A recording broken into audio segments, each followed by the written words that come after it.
What's up, everybody? How y'all doing? This is another episode of a Stoked podcast. We here in the building. Welcome to another show. It's 8 p.m. You know what time it is. Hold on one second.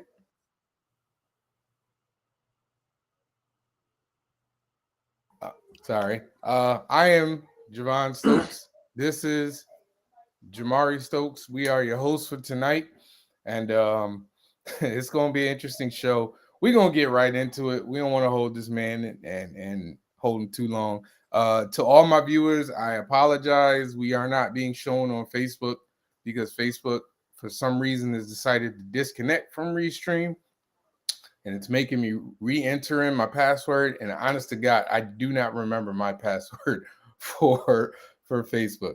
So that's why it's not being shown. But hopefully you get to see it at some point. What's up, Savion? How you doing, man? It's just been a day, man. I gotta figure this out. Anyway, we're gonna bring in our guest. This is the second run. This gentleman has decided that he's going to try and take my title of most opinionated man in comics. That tells you something about his character and that he has a lot of opinions and he's a thief, but he is also an amazing artist and writer and creator of Afro Avenger. Please welcome Kevin Chapman. You know what? I appreciate being back on, but it's only Javon on his own show called Another Black Man a Thief. I tell you. You darn right I'm gonna call the black man a thief. I heard you. What you talking about? I'm trying to listen. I'm gonna say this again. I'm gonna say this again. Nobody was using that title. The minute I use this title, I got challengers coming out the wood. I'm like Creed. I got challengers coming out of the woodwork. I got sequel after sequel of people trying to come for the title. A referee's shirt today. I don't know, man. Yeah, you should have. I'd have been Undertaker. He'd have been HBK in WrestleMania 25 because it's gonna be a long one. You could be HBK. I'll be Stone Cold. Watch this gonna be a long one. You could be Cody Rhodes. I'll be Roman Reigns. That's why I got the new mic. So when y'all see how aggressive I am, y'all know that mic ain't attached to nothing. Hey, listen, don't worry about how I do things in here, man. I'm starting out. Man got a plastic prop mic. Stop lying to these people. That's how they do you. They get three black dudes on here with glasses. They go against each other. We all see each other's reflection. We can see the pain that we cause each other. Well, welcome, man. Welcome. You ain't taking a nickname. It's mine. It's all right. I don't want it. You come on now. I don't want it. I'm gonna need you to change your name right there. You the most opinionated man in comics. I'm the real most opinionated man. I cover everything. You just cover comics. I mean, no, not really, but listen, you in comics, so I mean, I got more opinions than you, man. My opinions actually make sense. I don't know, brother. Let's get on the right topic. You can't give me one topic. I said something that don't make no sense. All right, I give you three. I give you three now. All right, give me one. You host another show. Good evening, everybody. This is Kevin Chapman for the Real Most Opinionated Man. I just want to, be able to get on here tonight and let y'all know that Javon Stokes was on the episode of Top 5 Sports Feuds. Yeah. And nobody on that show listed Hagler versus Hearns. I be damn. Hagler over Hearns. Excuse me. No. What you ain't gonna do is come for my top 5 list. Hey, brother. Hagler versus Holmes is not a bigger feud than Red Sox Yankees. Not a bigger feud than Celtics Lakers. Yes, it is. Definitely not a bigger feud than Ali and Frazier. Yes, it is. Not a bigger feud than Brady and Manning. And definitely not a bigger feud than Duke versus North Carolina. You know what the difference is between who you just named and Hagler versus Hearns? These two was actually trying to kill each other in the ring. That's not still, but that ain't the feud. That's not the feud that people think of when you say feuds in boxing. That's not the first one. Ali Frazier is the first one. Ali Frazier, that's the first one. It's the biggest. It's the most well-known one too. Most well-known versus most dangerous. It was Hagler versus. That's not what. It wasn't what. That's not what street killers in the middle of the ring. The question wasn't the most dangerous. The question was the best. Listen, man. Just because Joe Frazier brought a pistol. There you go. Looking to the left. There you go. Looking to the left, ladies and gentlemen. First look to the left of the night. Hey, Listen, man, I'm looking right there because I look at my artwork. My artwork is right there. I draw my inspiration and my strength from my Do beautiful. we need a scoreboard, gentlemen? Yeah, we need a scoreboard. Shoot, Kev won, the most opinionated man in comics, 0. Nah, you might be the loudest man in comics, but you ain't the most opinionated. You know what? I had a good punchline for that, but I'm gonna keep it mellow for this show. Man, get out of here! Get out of here with that that Dateline mic, man. Come on now. This is Geraldo Herrera. This is gonna be live. Come on now. So, what do you say about Black Panther? Which one? I'm just saying, man. Which one? Hey, man, don't get me on Black Panther. Man. Listen, Please, I've man. already said I made a New Year's resolution to not discuss Black Panther. No. I can talk about Black Panther, but we not talking about recasting. So, We're not doing that. Hey, man, I stand on my side of the fence. Everybody stand on their side of the fence, man. You know, I don't even know your opinion on that. Yeah, I thought I told y'all. Nah. See, go to show you they don't listen, ladies and gentlemen. So that goes to show you that you done lost it. You already don't get the title. I do know get the title. My opinions. People know. You know what it is, man. My opinion on the whole recast T'Challa thing. I understand. Oh, here come Danny. Oh boy. It's like the worst takes in comics. Danny I think I think a lot of people when they watch Wakanda Forever, they watch it on the aspect that's like they put it like the comic book is supposed to uplift them, and it's like, man, it was true emotions behind that movie, man, that T'Challa died. Do I think he's gonna get recast? Obviously, if you know the post credit scene, it's bound to happen. But should he be recast? No. Let it go. Let it die, man. It's okay. Let it go.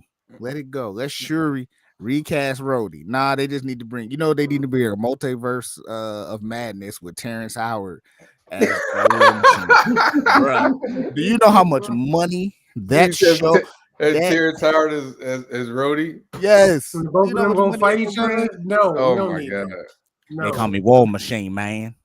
Recast Javon. Oh wow. Oh, shoot. I told me to recast me on. You trying to take me off top 5? That's all right. Listen, I'll leave and I'll take my drawing with me. Can't even take the logo. Y'all can't even have it no more. I'll take it with me. When I do my biopic, I'm casting Isaiah Washington as Javon. That's who I'm casting as Javon. Isaiah Washington. Wait. Is that dude from Grey's Anatomy? Yeah. Oh yeah. Hell no. Come on, Don't man. Do that to me, I mean, listen, he'll be. He's dead. No, he's not. He died? No. He just don't work no more. I thought he died. Nah, man, he just don't work no more, man. Nah, man, don't do that to me, man. He dropped the wrong F-bomb, was off Grey's Anatomy by season 7. Don't do that to me, man. Don't do that to me, man. Yo, what I said? Don't do that to me. What season was he on? What? You know you could what's the dude? I already know who gonna play me. Little Rel. It's easy. Get out. I already know who gonna play me. Yep. Worst kept secret in comics. Little Rel, man. That's my lookalike, man. I'm telling you. Watch Get Out. I'm sitting here trying to figure out who could play me. Isaiah Washington. Nah, I told you. Have you seen him lately? Yeah. You saw him in P Valley? I mean, that dude put on at least 100 pounds. 125. Okay, then you get the dude that played the crackhead father. Who? Get your boy off Secure. Insecure? Yeah. Nah, that dude like 6'5", dude. I'm like, I'm 5'9". I'm 5'9" and a half on a good day. Do you really need somebody short to play? Is it that? I'm not short now. Come on now. Nah, I'm average. He needs somebody that kind of favor him. So get the dude that kidnapped Mitch's brother and paid from full, the uncle. Get him. Can I tell you something? I'm gonna tell you something. Real talk. I've never seen Paid in Full. So Jamari, man, how you been doing this last couple weeks, man? What's been going on, man? Honestly, it never looked like something that I wanted to watch. Javon, I was just like, I'm not going to watch it. We've been Facebook friends for a better part of a year. We've been comic colleagues for a better part of a year. You just made a worse take than Danny. That's not a worse take. I didn't say anything about the movie. I just said I didn't see it. That's a terrible take, man. That's not a take. That's like me saying I haven't watched Star Wars, the other two. I haven't even watched the first full Star Wars all the way through. Okay, that's not a take. We don't care. We don't care about that. But you ain't never you don't care about Star Wars? You ain't never seen Paid in Full? Leon Robinson. I ain't never watched Paid in Full. So Who's Leon Robinson? What You mean type like of show Leon? am I on? Wait, Oh, you yeah. mean like Leon? I think Danny just Is want that to who- see. He just want to see Danny Leon play you. That's all. was Listen, Paid in Full okay, even in again, theaters? I'm listen, gonna be I got no straight up problem. honest. If you Yes, want it to was. hold on, time out. If you want to cast somebody that's like 6'2" to play me, I'm okay. Just know that we lying to the people. He just want Just know that we Leon. lying. He just want Leon to go in there like he about to quit Top 5 Live. Like, I ain't gonna be nothing without You know, another Javon. you know who I would have been cool with? I Who? would have been cool with this dude, but from my understanding, he has some legal issues. Who? Columbus Short. I would have been good with him. Columbus Short. Columbus Short. What else? Yeah, he was on Yeah, you know who Columbus Short is. Stomp the Yard. Oh, Yeah, he Or was also- or what's his name? What's his name? From the two dudes. I give you two guys. Wasn't he in Scandal as well? Yeah, he was in Scandal. They kicked him off Scandal. They kicked him off Scandal. Yeah. I give you two guys. What's the dude from Save the Last Dance? They Oh, last day- the dude with He no was in rhythm. Barbershop. Yeah, the dude with no rhythm. I forget his name. Yeah, I would be cool with him. Or He's what's his 5'10". name? Columbus Short's 5'10". Yeah, that works. See, Him nah. or dang, I lost him just that quick. I lost it in my head. Javon definitely is the David Ruffin of this. He called me of this. David Ruffin. Yeah, I can see it. Wow. Sean Patrick Thomas. Yeah, From Sean. Save Or the the dude Last who Dance. played in Psych, Gus. So you I can seen think of Psych, but ain't never seen Paid in Full. Well, Psych is a TV show. I mean, and Paid in Full. Full is a movie that I just haven't seen. There's a lot of movies I haven't gotten around to seeing. Okay, I'll let that pass. Name another one. Sean you feel Patrick like- Thomas too old to play you. Another what? Name another movie you feel like what people gonna look at you crazy for not seeing. What's the movie with? Wait, Paid in Full is the one with. Is that the one Beanie Siegel? No, that's the one State with Beanie Property. Siegel. I haven't seen State Property. Okay, that's a hood movie. Now, not a lot of people seen State Property. He said Paid looked in like the Full, dude is it? who played David Ruffin. Wow, Danny's just insulting the hell out of me today. Nah, I'm gonna figure out who's gonna play Danny. Dina I'm gonna Hall give- wasn't paid in full, I guess. So that's something, I guess. Nah, Malik Piper. Yoba could play Danny. And Cameron, ooh, man, please stop. Or the I'm dude- not I don't know. paying any Danny attention a little too anymore. light skinned. Or the dude that played Jill Scott's husband and Why Did I Get Married? He could play Danny. See, Jamari. No, Yeah. No, not her new husband. The first one. that's gonna play Danny. Play Danny. The first one that said she's like a cow that jumped over the moon. Oh, man. Kev on stage. You know what? Kev on stage. Not Michael Yeah. Jai White. No. Kev on stage. Nah, it wasn't Michael Jai White. I No, know you his talking name about the other was- dude. The Richard T. dude that was Jones? in the guy that said, yeah. Richard T. Jones. That's Danny. Kev on stage can play Danny. I can see that. or Wood Harris. Nah. Wood Harris could play Javon. Nah, I can see Wood Harris. playing Okay, I Javon. can see that. He just still too tall though. He's 6'1". I'm 5'9.5", 5'10". Oh, okay, good. I could take you. Think you could. What's the song? Many Men. Hey, Man, that could be your name. What's the theme song after Tony realized he was getting attacked in Scarface? Yeah, that's what I'm saying. Who on playing? Ben. I'm trying to think. Jamari.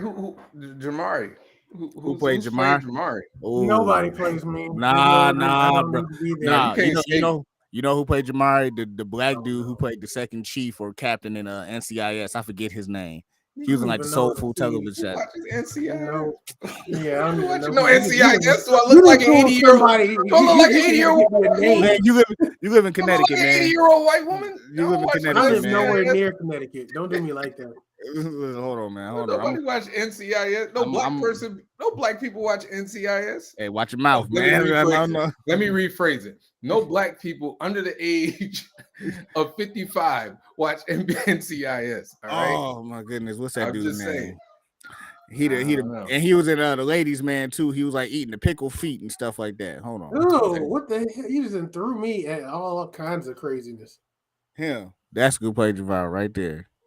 Who, That can play me? No, play Jamari. That's who played Jamari right there. who the hell? Oh, is and that? I know who that is. He was in the game. Yeah, see? No, that's from Rock. That's the brother from Rock. Yeah, right. Wait a minute, time out. That man like 68 years No, old. no. Run this back. Run it back. Wow. Your first distinction to explain to us who this man is to use NCIS instead of one of the blackest shows of all time. Man, listen. Sir, Let me tell you something. Hold on. Don't you dare complain to me about paid in full again. No. Said NCIS. Hold I'm on. insulted that you want me to be played by somebody who qualifies for senior citizen discounts. I'm a little upset. I mean, you got people playing different ages all the time. They just told me I could be Leon. Leon like 15 years older than me. Okay, first of all, let's get back to me not knowing Rock. First of all, when it was the blackest show on TV, the blackest show I was watching at the time was Fresh Prince and Family Matters. Thank you very much. Secondly, if you wasn't watching Rock and Living Single and Martin when they was all on at their height and living living color, Martin is overrated. Oh, what? Take it. Here's a question. No, dude, you can't do that. See, here I'm about to ask a question. He pulled the Kyron. I just Kyron you, man. I just Kyron you, man. Which is a better show? More black people watch Grey's Anatomy than NCIS. I'll die on that hill. It's probably right. Martin is overrated. The connection alone, unfortunately. It is. Your whole black card is real. Here's a better. Which you got a problem with me and paid in full. Martin or Jamie Foxx, as far as what? Martin or Jamie Foxx, which was the better show? Martin. So how? But Jamie, we all know Jamie Foxx was a class act of a kind of like a campy show. But you asked me, Martin is overrated, man. He is. Why is it overrated though? I think me personally, Fresh Prince is way better. Who said that? Jamie must have said. I mean, Danny must have said that. Wait, no, you said Fresh Prince was better? That's Morgan. I could tell about how he misplacing what his cap letters at. Prince than Martin. Yeah. I would rather watch Fresh Prince than Martin. Fresh Prince. Is it really Morgan? Is that you, Morgan? That's Morgan. I could tell how he misplaces some of these capitalized letters. That's Morgan. When he put Martin is overrated. He had a capital IS. Random overrated though. It is a top 10 black show. It is. It's not overrated. How is it? Okay, time out. If it's a top 10 black show, then how is it overrated? Because I think people, when people always bring nobody thinks it's better than the Cosby Show. Hold on, and I never said that. But when people always bring up Martin, they bring up Martin like people bring up Andre 3000 in rap. When you talking about your best rappers and somebody dropped a name like Andre 3000, what do you go? You go, Andre 3000. Hold on, time out. Hold on. Andre 3000, is he not a top 10 rapper? Possible top 10 rapper? Yes, but his career is also blown up by his features. But we're not talking about what he dropped as a solo album. If that man drops a solo album, because that's always the argument. Nobody remembers his lines or nobody remembers his lyrics. That is Andre. I'm not saying the three black people in this podcast right now, but there is a wave of people who don't remember Andre 3000 lyrics. They don't.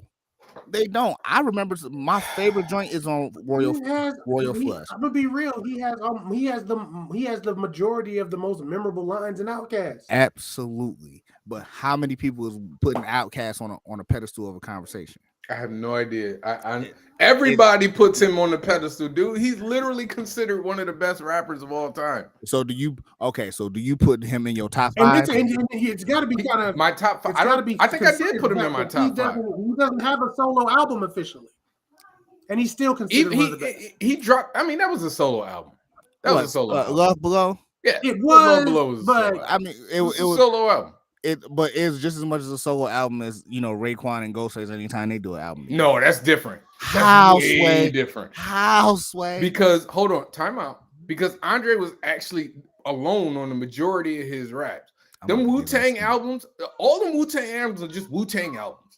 Because they all had features. Like 9 times out of 10. He had a feature. All them Raekwon albums, 9 times out of 10. They would have the feature on every other track. Hold on, wait a minute. Hold on. Love Below was a solo album, but it wasn't a rap album. That's Morgan. Because it's definitely Morgan. That's Morgan. It's Morgan. That's Morgan.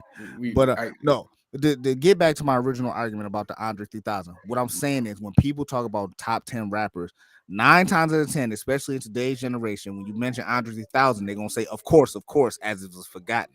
I'm not saying this about Martin, but if you compare it to the other black shows at the time, you mean to tell me Martin was better than Living Single? No, I didn't say it was though. You said it was we're not No. like, The argument was difference you you said it said was that Martin overrated. Martin is overrated. I don't find Martin that But funny. if you calling it a top 10 show, oh, by the way, I did have Andre 3000 in my top 5 rappers. I had Big at 1, Hove at 2. Nah, you darn right. I come with receipts. Nas at 3, Tupac at 4, and Andre at 5. So yes, Andre is. I think I voted for Morgan list that day. That was a disgusting list. We all make mistakes in life, so that's just your mistake.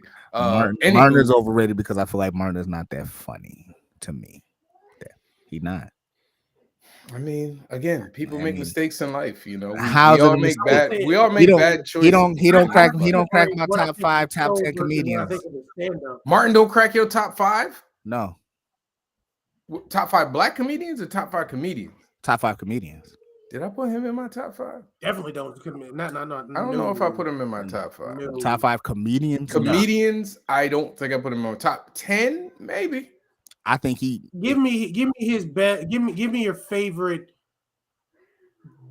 bit he does from stand up. I only got one that I kind of think is okay. I mean, chilling like a mug.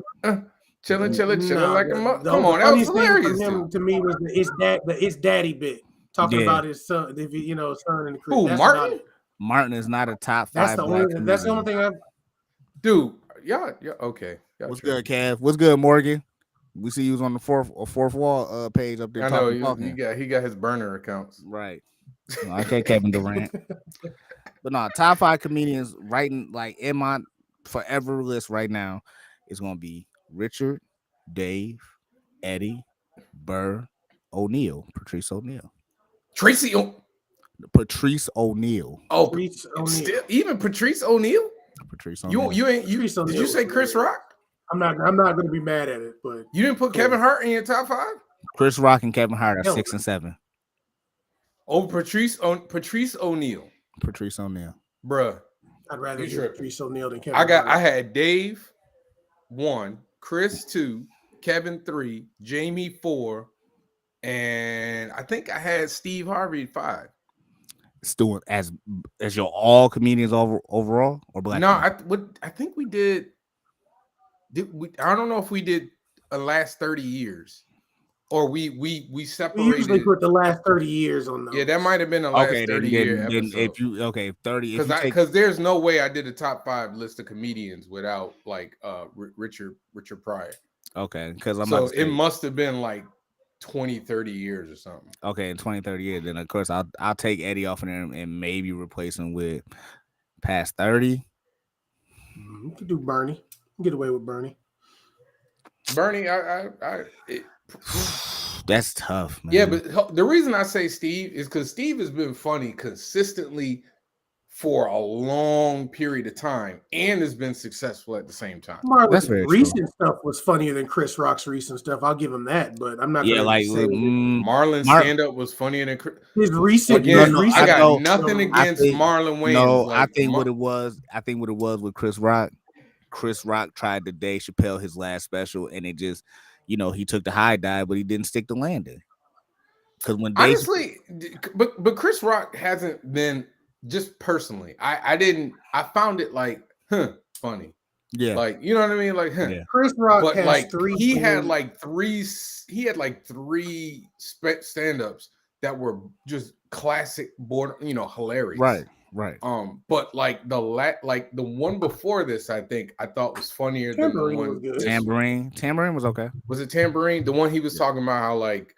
Marriage isn't hard. I think that's the one that was in it. But like, you got to give props to Kevin Hart. Like, if we're just talking recent people, Kevin Hart has been funny. He has been consistent. He has been successful. Like, I just don't find him that funny. I mean, we all got. I think Kevin Hart stand up is kind of like. To me, like his first 3 is legendary. Laughing My Plane, I'm a Grown Man, and I want to say it's what now so bad, but I know. No, what's the one where he was like, "Help me"? Yeah. That one was hilarious. Yeah, so like those first three to me, like me personally, his run right before I want to say was it not immature? I forget what the last one was called, but it just he was on a hot run, but it's like now I just feel like he kind of going Okay, over that's the Danny. same material. Yeah, That's Danny doing the fourth wall. Yeah, different strokes for different folks. Yeah, that sounds like a church quote. I keep trying to tell. He keep trying to force that title on me for his. First of all, we gonna talk about who was first with it. It was me with the different Stokes because I thought it was hilarious. You guys are both corny. If you guys haven't noticed, if you're watching the show, you haven't noticed, it's a little different. Because Kevin Chapman has been on here before. We done heard his journey. Of course. Y'all need to hear about how a black man came. But no, seriously. Whatever. We talked to you about it. They don't want to hear the story about how we've already talked to you about it, folks. You can go back and watch it after. But I can tell us about Afro Avenger and your next issue coming up. Oh, thank you. I might as well take that. How you doing? This is the Three Black Dudes with Three Glasses podcast, and I'm your host, Kevin Chapman. Specs. Your three you specs. Are not the host. If you were the host, you'd be able to do this.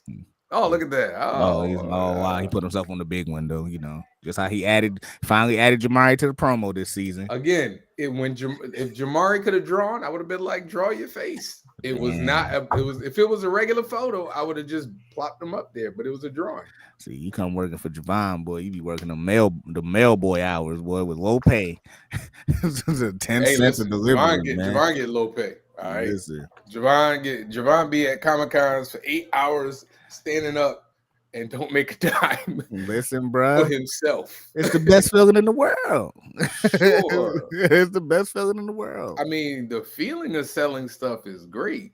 The leg pain and back pain is not. That's your problem. You be standing up too much. You got to sit there. Dude, I don't sit. You don't sit? No. See, that's where it is right there, man. You got to show off your skill, man. No, I can't. You draw though when you're at cons. I'm assuming. Yeah, I draw. So I don't do that. Oh, so you just up there just chest out? Yeah, he's a salesman. Yeah. He's salesman the whole time. I'm a salesman, dude. Because when I stand, my mentality is if I'm standing up, when you walk by, you at eye level. So you gotta look me in the eye. But if I sit, you can look over me and keep walking. That's true. So that's why I don't do it. That's why I'm not. And then if my head is down drawing, then people who are walking by, who normally I would make eye contact with, I don't make eye contact with them. So that was like that's a sale that I missed out on. Okay. So that's why, like, literally, people who sit next to me, who at the booth next to me or across from me, they'll be like, "Dude, you haven't sat yet." I'm like, "Nah, man, I'm watching." So like when people come by, I'm like, "Hey, what's going on?" They'll be like, "Hey," and I watch and I wait for the neck crane. You know what I'm talking about when they're like, yeah.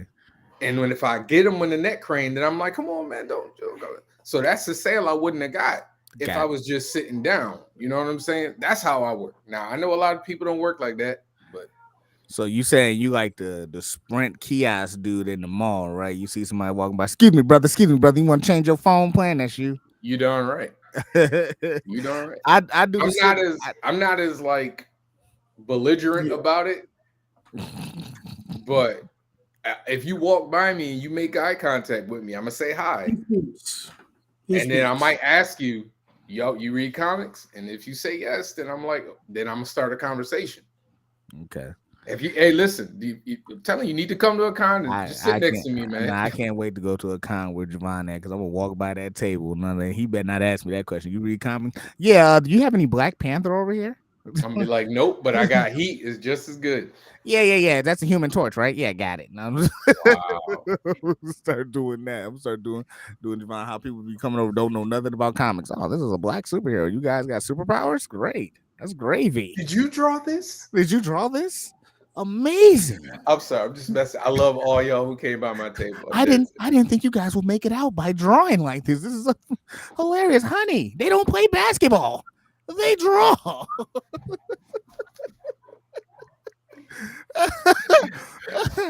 They don't play sports. I do. I know you get it. I always get the. Did you draw this? I get the. Did you draw this? I think my favorite one, and this was sticking to me today. I was doing a show in Rochester, And this lady walked past my table and she said, "Huh, so you know what afros look like?" And I'm like, "Yeah." She was like, "That's neat. It's real neat. My dad had an afro." And I'm just like, "Okay." And just, and just, she just, "Okay. Good luck to you for the rest of the day." Good luck to me. Like, bro, excuse me. Like, what just happened, I, bro? I told I don't know if I told everybody on this show, but I told Jamari, I was like, I had a show where a dude lectured me on racism. Oh my god. A white guy lectured me on racism and what we shouldn't be mad about and what we should be mad about. Are you serious? This was a 20-minute long conversation. Are you serious? That And I couldn't get out of it. I was trying to wait. But so he was talking, and I was like, "Oh, okay." And he was saying things, and the blackness in me started to take offense. But then he dropped like the fact that he had something. It was either like not ADD. It was Tourette's. no, not Tourette's. He Oh. it was something. Was he on the But it spectrum? made yes. He was like, "Yeah, I'm on the spectrum." Oh, And then I was just like, autism. I was like, so it literally like the anger, the black man, angry black man in me kind of just sat down and just said, I gotta just Did you make a sale on that? no. Listen, there's nothing worse than that's bad, but there's nothing worse than a lecture from another black man basically telling you like, what your book is about. Like, yeah, my brother, I like to see this, man. This is positive, man. See, we don't need to see none of this on the street. This is what you need to be doing here, brother, to get your message out there because us black folks, we don't all use guns and we should be superheroes too. And I'm like, okay, brother, so what's this book about? And I tell him, like, Afro Avengers about a young man suing neighbor in the case. Yeah, the neighborhood, we need to stand up and do this. I'm like, yeah, okay, cool. How much is your books? They $5. I'll be right back. Of course, he never came back. No, so I get that, but what I would get is this is great, this is amazing, this is good luck to you, brother. They just walk off. And you just walk off, and I be standing there like, yo, I was talking to you for like 15 minutes. Like I ignored like 5 people. I was talking to you for like 15 minutes. That is the worst. Dude, I had somebody who young guy. Mm-hmm. He saw my book, right, and he was like, you know what you should do is he started to tell me what I should do in the book, and I was like, but you got to read the book because you don't know, it could be in there. Right. And he's like, he kept telling me, and I'm like, well, if you read the book, he's like, well, I'm just trying to give you some advice, some critiques. And I'm like, okay, but you should read the book because it might be in there. And he goes, I okay. And he bought the book and he walked away, and I was just like, what just happened? Did he just like did he try to critique my book without actually reading it? It was, but you know what though? I love everybody who comes to the table because they all give me some type of story one way or another. Oh yeah, absolutely. I've had sales that I never thought would have happened. Man, listen, table talks are some of the best parts of being at a con because they either got the funny story or they got the best buys. Man, it is like hilarious, man. Like the amount of people, no matter race, color, or creed, that you'll come across, sitting behind the table. They want people to take their stuff because that's not going to do it themselves. I listen and kindly tell them to take a nap. You lost a sale, bro. How you gonna insult somebody? Morgan, man, this is Morgan, man. I can see Morgan. We gotta talk, dude. You supposed to take it. Hey man, you want to buy lumberjacks? Nah, I'm cool. Get away from my table, chum. That'd be Morgan. Man, kiss my ass. Walk off, man. Get away from me. Move. We make it rude. So what are you saying? Who should be the angriest man in comics? Dude, I cannot wait to Heroes Con because I want to see Morgan sell. Like I want to see Morgan sell because Morgan don't understand. Like I'm different. Like I will put up with a lot, right, at cons that I wouldn't put up personally. Wasting time. So like, but because I never know. Like a dude, I've had people come up to me, and their whole demeanor looks like they ain't buying nothing. Oh yeah. And I'm just, I'm selling, I'm doing but they look like I want this dude to stop talking. Right. And then I get to the end and they'll just be like, I'm gonna just take everything. And I'd be like, all right, cool. And so that's why like I have to treat everybody, you know what I'm saying? And even and I've even had people who do the whole thing we were just talking about, oh, black man, this is great. I'll see you later. Go bye. Like I've had dudes like do that to me and then come back at the end and be like, yeah, let me get this and this and this. Or I had somebody kind of similar to that. Like I guess he run with these crew in my city. They do this thing called like Wakanda Alliance or whatever. They kind of like like a group that they're like a group that they help with like kids and stuff like that. Like real positive stuff. And like he hit me one of those like, you know what, man, I'm gonna come back and I'm gonna bless you, man. And it was like, and it was like a Sunday too, so it was like the last day of the con. And I'm just like, yeah, I don't think this man coming back. So, long story short, we get to it, and then he come back. It's like 6 dudes with him. I'm like, okay. He was like, yeah, man, we're gonna help you out, man. Let me get the whole table. You want like everything I got right here, like on the table, or you like want the whole inventory? He said, man, let me get the whole table. He bought the whole table. Sketches too, right? I said, what? The whole table. And he said, you doing sketches too, right? I said, yeah. Can we get like 7 sketches? I'm like, you know it ends at 5, man. It's like 4:15. I'm just like, he said, yeah, man, don't worry, we'll double it, man. What you charging? 20? All right, we'll pay you all 50. All right, what you need? Spider-Man, you say? What's that? Okay. What you want? What you want? SpongeBob SquarePants? I got you. Oh, you want some house party sneakers drawn? Okay, cool. I got you. Like, yeah, bro. Dude, if that dude, I would be like, I'd be in his ear all the time, no matter what. For real, dog. He would be a fan for life. I've never had somebody come and buy my whole table. Man, bought the whole table off me, man. I was just like, okay, cool. Thank you. It was like one of the best days I ever had. I need his name and number immediately. I need to come do shows in Buffalo. That's what y'all need to do. Man, you know how long he sell drugs. He sell drugs. That's all right. He can move. He can move. Listen, you give a copy of Heat where every hit. You just pass that along like it's a Happy Meal gift. Like, listen, bro. I have all the crackheads in the neighborhood. I was a manager at GameStop, some of my best customers were. I'm playing y'all. No, don't do drugs. Nah, he ain't paying. Not gonna say who. Not playing. What were you saying, Jamar? I'm stupid. I said some of my best customers when I was at GameStop were drug dealers, but they come in and buy the hell out of everything. Yeah, y'all got that PS5, man. Yeah, go ahead, throw that in the bag, man. Yeah, do that. I've seen that. Now, do you know what section, what race, creed, color are your best sales? Your first, second, third best sales? You know what? For me, from what I've seen, you got. All right, y'all.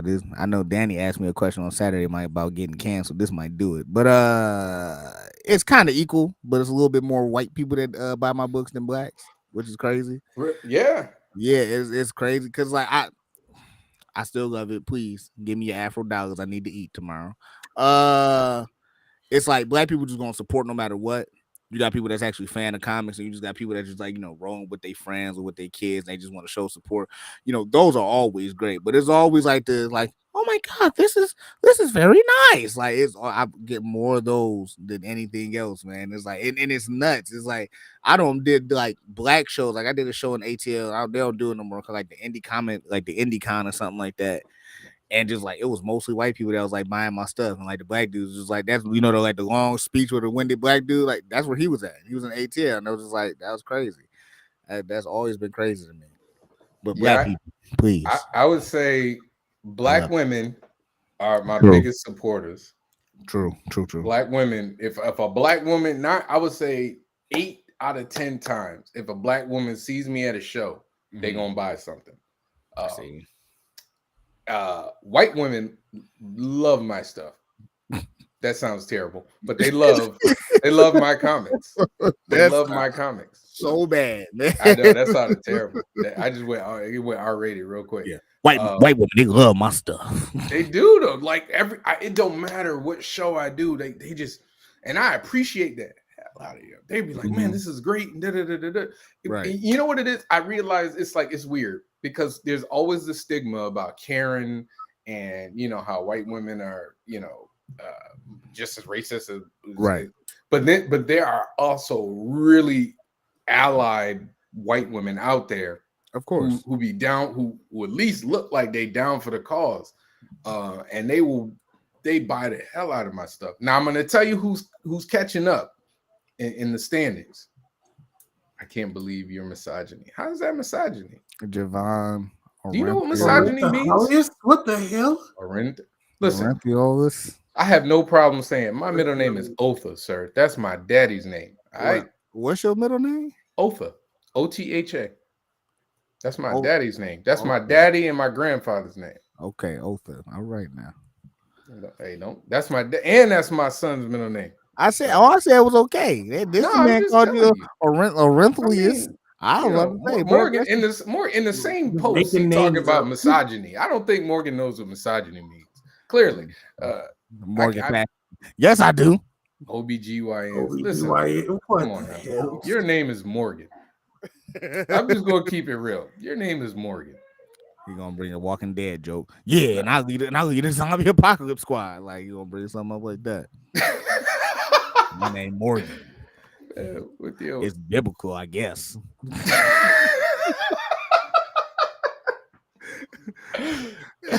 Morgan between Deuteronomy and Genesis. Yeah. Oh my God. But Hispanics. Like Hispanics have been like supporting the hell out of me as of late, especially with Strong.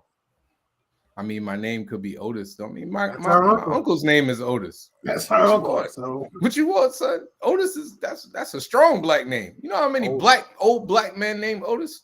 Listen, the black man that's named Otis. You know how many young white girls named Morgan? Didn't go to school for nothing, but can do everything at your house. You darn right. Your plumber is probably named Otis. Otis.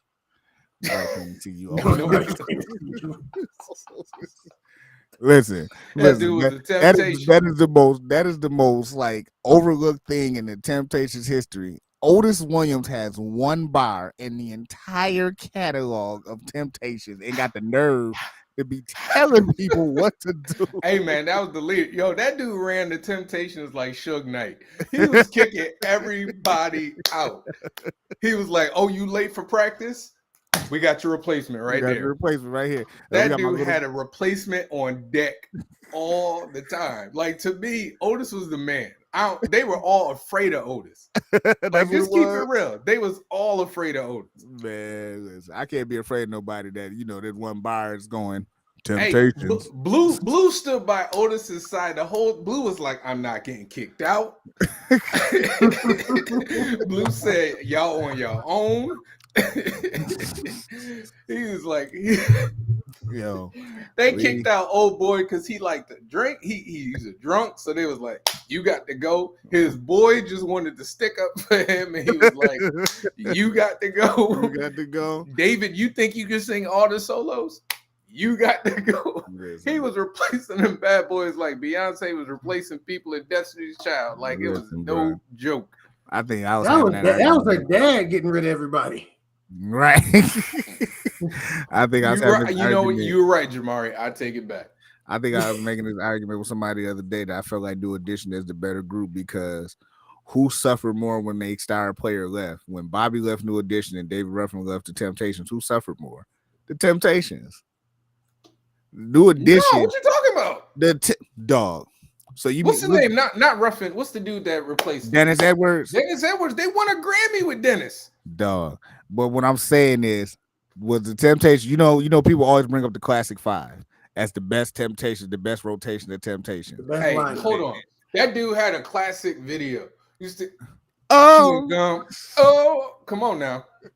I ain't gonna there will be no slander on here. Yes, we gonna slander, man. Ain't nobody better than is the better group because as a whole, they was like all successful. Exactly. Like they're definitely the better group, but Temptation didn't suffer they didn't start going So downward. what was the album after Bobby left? That was the one with Can You Stand the Rain on it, right? That is any heartbreak. Any heartbreak. Oh, okay. Yeah.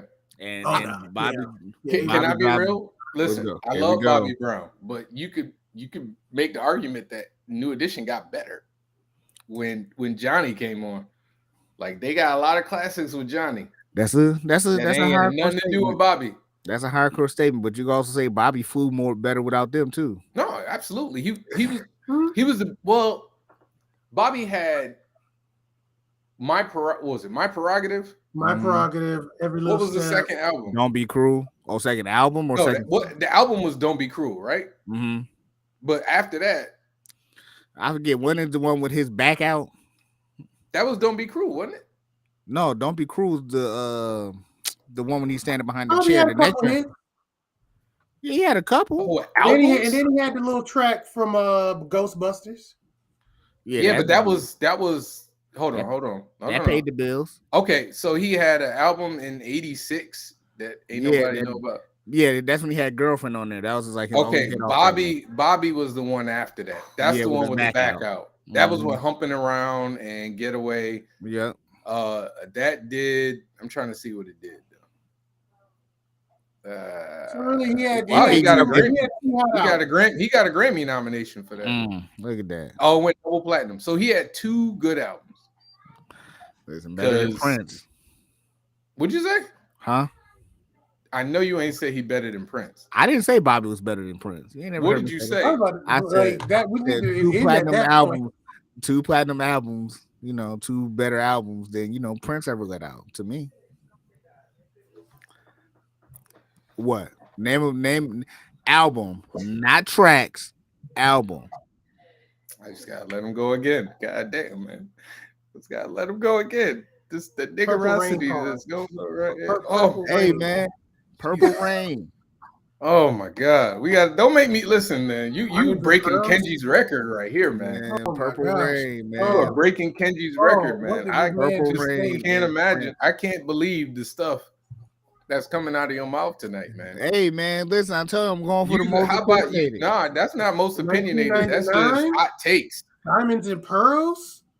Listen, that's all from Purple Rain, ain't it? Love Symbol album. But wait a minute. Are you naming albums or are you naming songs? Albums. That's an album. That's an album, dude. An album. Man, Purple Rain is Diamond and Pearls is the album, dude. He literally did the whole album for Batman. The Love Symbol album, the one with please. That dude, just all right. I'm gonna help you out here. You ain't gonna help me. You gotta help me out. We're gonna edit this out in the replay. We're gonna edit it out because I don't want people thinking that something's wrong. That you might have trouble at home, man. Right? Ain't nothing wrong, brother. Trouble at home, and we just gonna make sure. I just show us here where Prince touched you that made you say such a dumb take. Nah, ain't no dumb take. Just tell me when to stop. How? Listen, ain't no dumb take. Tell me when to stop. Tell me when to stop. Ain't no dumb take. Tell me when to stop. Let's see. On top of that, this man said, Purple Rain was Prince's best album. That's what I said. The only one. That's not a take though. Like that's fine, but 1999, Diamonds and Pearls, the Batman album. You can't count the Batman album. He did almost the whole album. He did the whole album. It's a Prince album. Ain't no Prince album. That's a soundtrack. That's the Batman soundtrack. It's his album. It's not just the soundtrack. That's like me bringing up Michael Jackson and the Free Willy song. So Curtis Mayfield. Oh, that's not the same thing at all.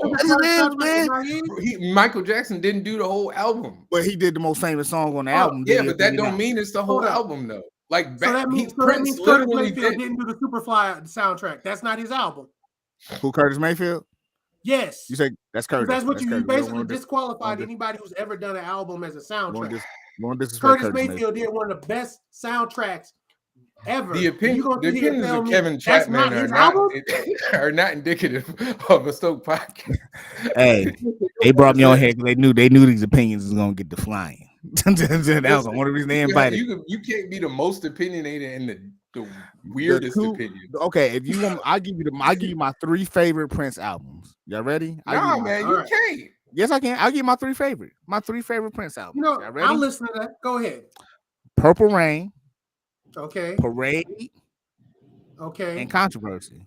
Okay, you name. I'm gonna just be real. You name 3 albums that are probably better than Bobby Brown's 2 albums. All right. Yeah. Bobby had what? Maybe he had I want to say He a had couple 2 of good tracks on it. albums. Can you name any album cuts from them albums? Yeah, I can. Go ahead. From who? From Bobby? Dopey Crew, not singles, album cuts. Yeah. Yeah. Dance. I'm listening.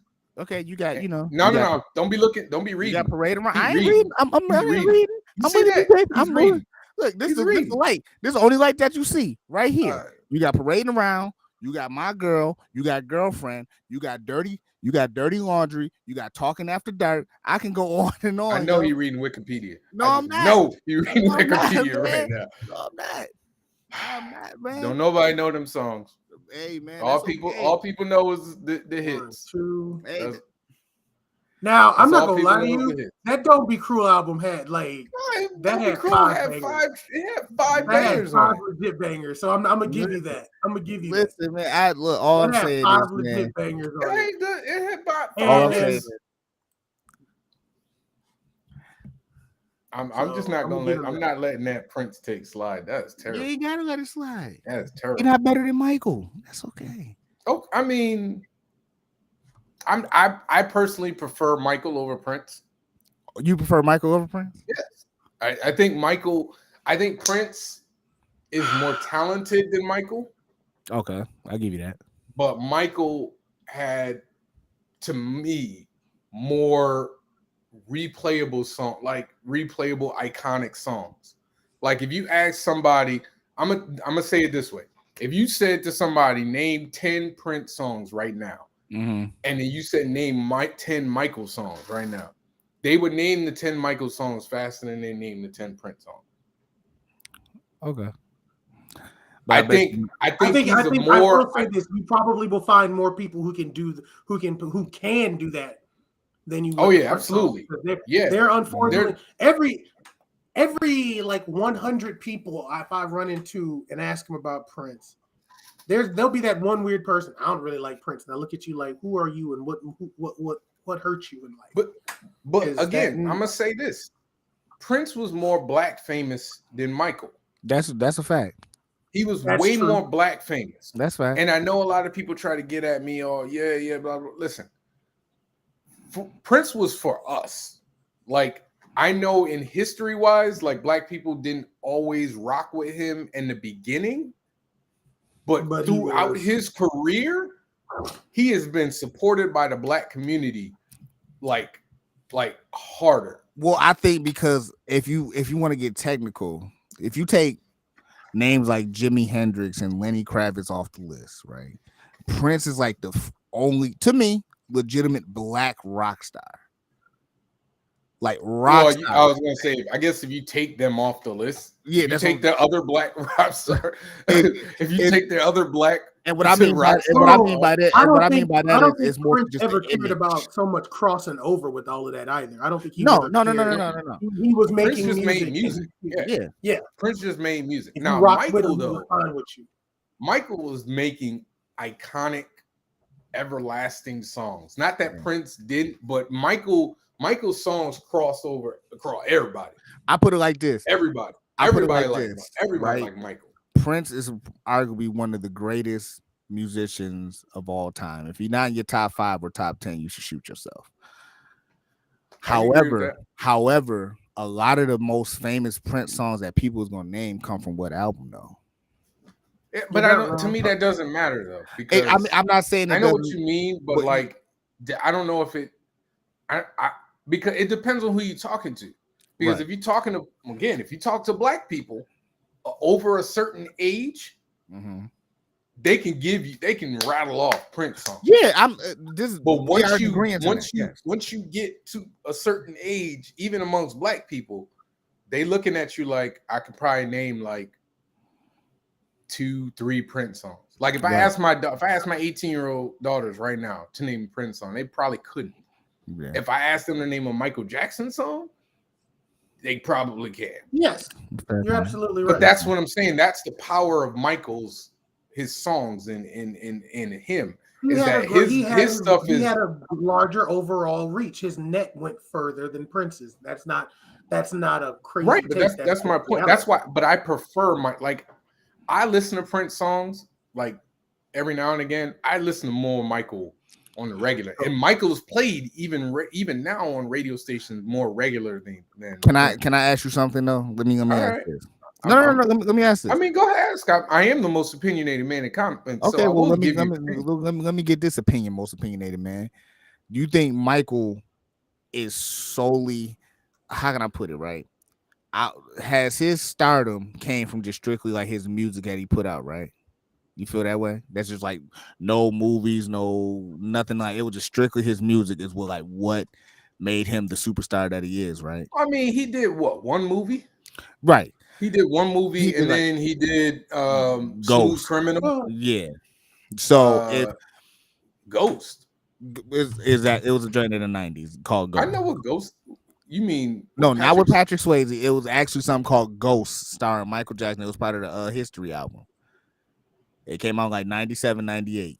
yeah, that's one again. That must have been one of his vanity project kind of Yeah. things. So what I'm saying, I say that to say this. You mean as opposed to like the controversy?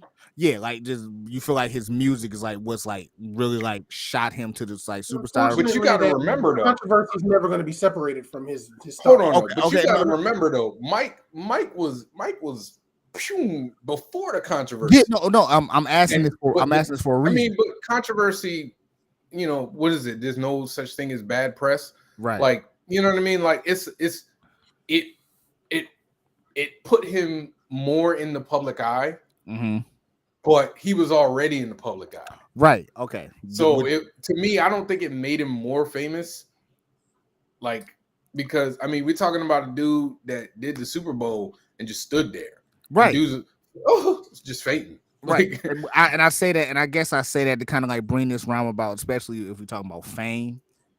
Do you think Prince's music is what made him famous, or do you think, you know, a story about him on a show is what kind of brought his like worldwide fame reacher to like younger audience that's younger than us?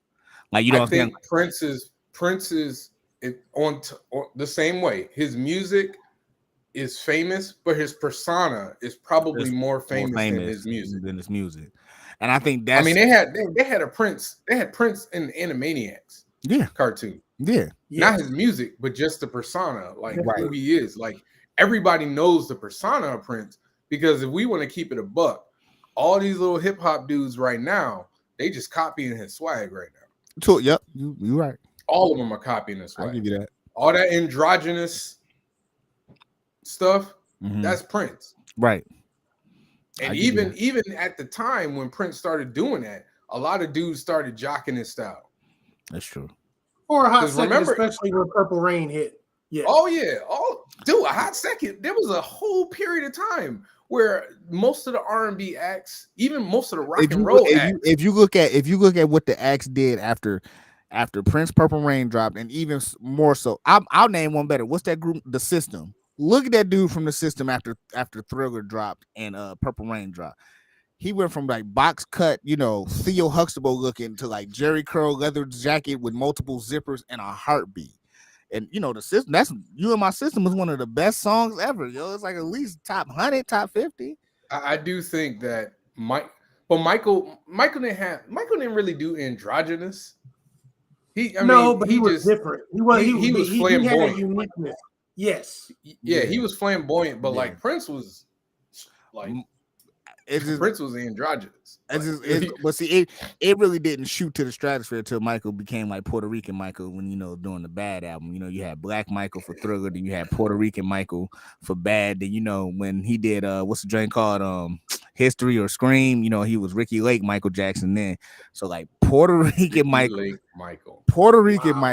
was oh wow. Ricky. No, wait a minute. He was lighter. He was lighter during what that's not Scream. The Way You Making Me Feel.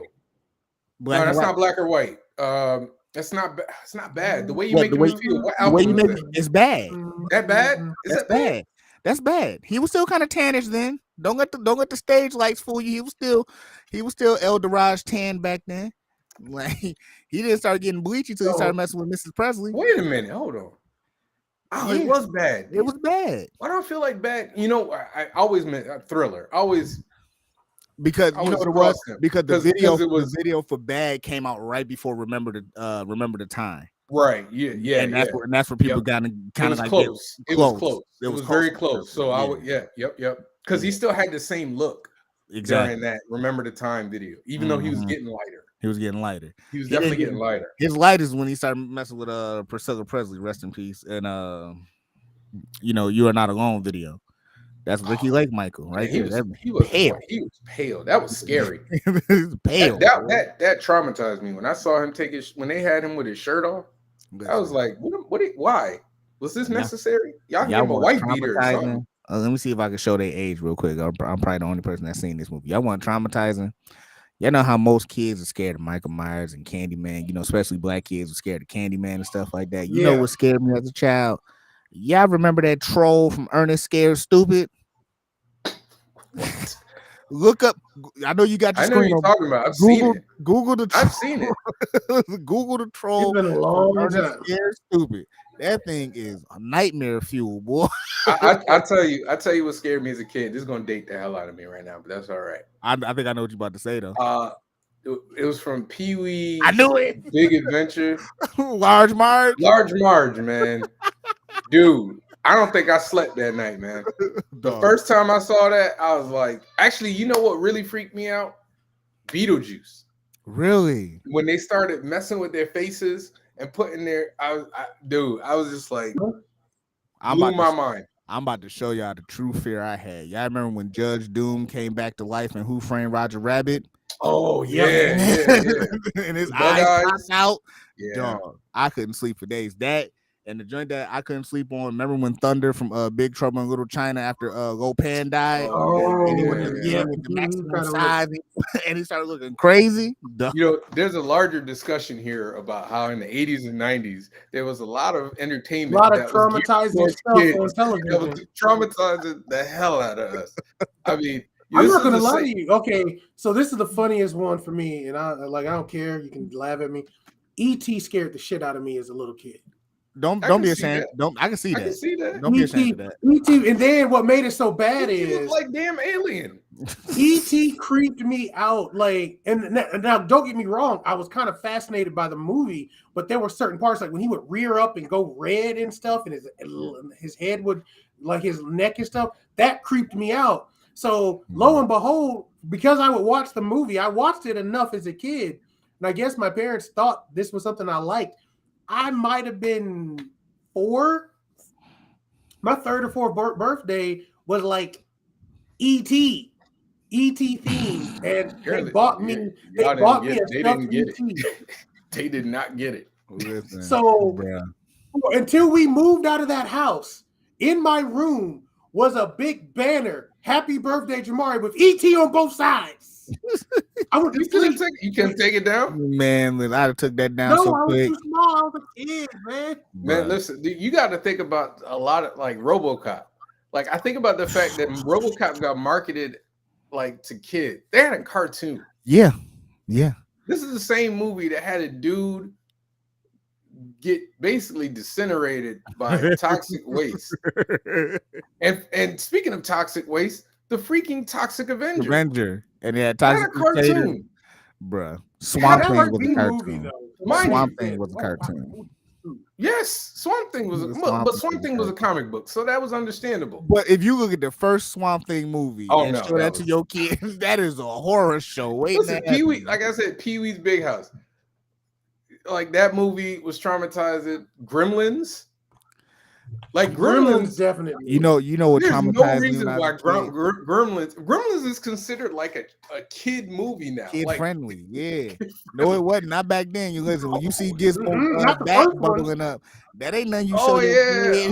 Back be bubbling up. The first Gremlins movie was no. That should have been straight horror. What's the movie? The Never Ending Story. Never Ending Story when the horse dies. Is that the first one or the second one? Man, I don't. I just know that that's one of the movies where I was like, I saw it one time. I was like, this is enough. No, the backflip off of Jamari's point. You know, a movie creeped me out as a kid. It was the knockoff version of E.T. Mac and Me with that fake. Yeah, y'all know nothing about Mac and Me. No, I know I what know Mac it. and Me is. I know it. I just haven't heard it in So forever. the only reason I know Mac and Me is because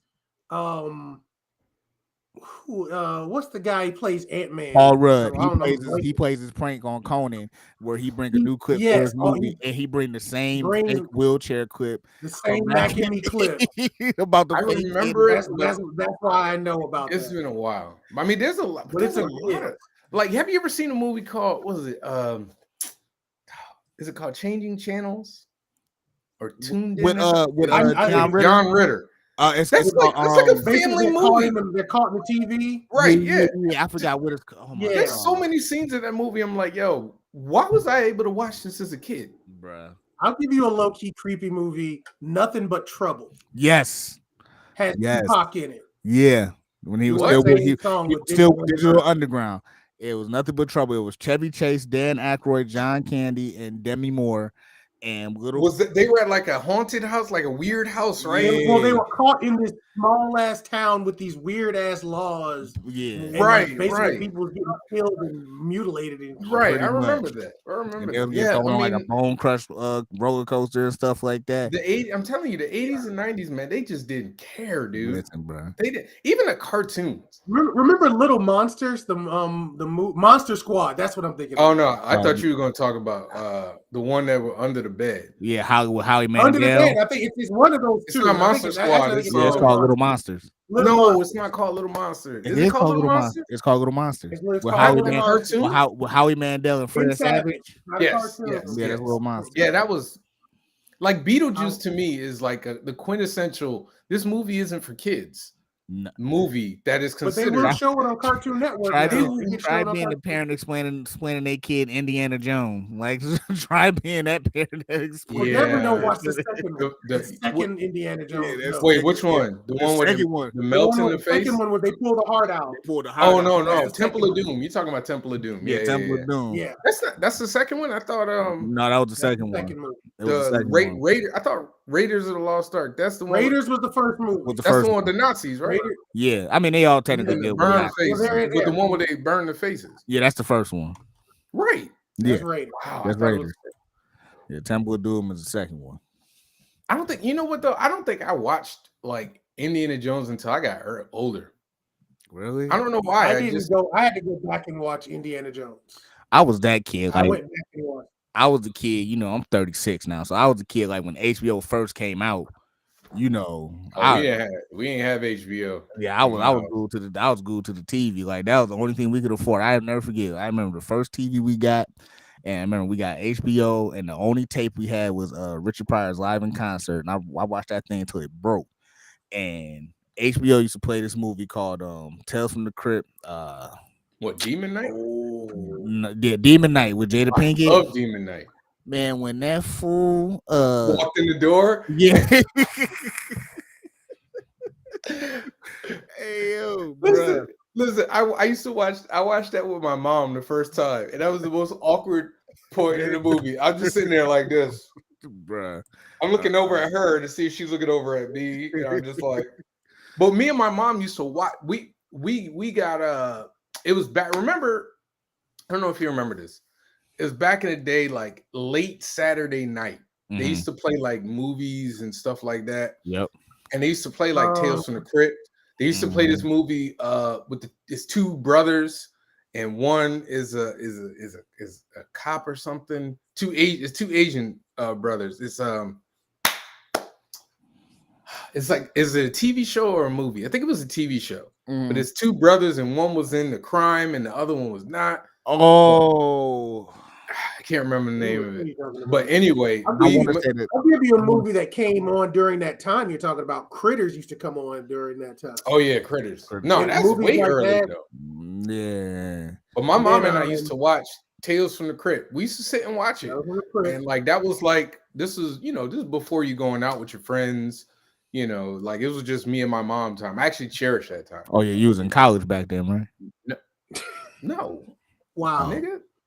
I am not that old. Yeah, I am not that much older than you. I mean, The Tales from the Crypt movie, the part that always got me was the gargoyle story. Tales from the Crypt or Tales No, from the you're Dark talking Side about Tales from the Dark Side. is when Tales from the Dark Side? Yeah, that's when the he dude married the chick Yeah, and he finally exposed yeah. that he saw it and then she became a gargoyle. Yeah, that's Tales from the Dark Side. No, Tales from the Crypt. I used to remember, man, so many of those episodes. The one where they it's like a group of guys and they screw over a woman and she gets back at them or something like that. I used to love it. But Demon Knight is one of my favorite movies. Yeah, Demon Knight is the truth. I will watch that at least once or twice a year. Really? I love it. I love it. Bordello, I've never watched Demon Knight.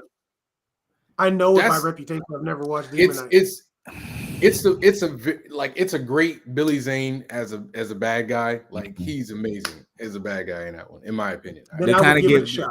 They kind of give it like the take, especially something that came out not too many years after that. Because I know this is one of those shows I think a lot of people. I'm the only person that know about. Tales from the Crypt, Demon Knight came out around the same time as Tales from the Hood, but Tales from the Hood got a little bit more press than Demon Knight. It's kind of the same thing with The Wire and The Corner. Anybody ever see The Corner? The Corner. It was I've never even heard of it. It was a 6-episode miniseries, and it was basically based on a true story.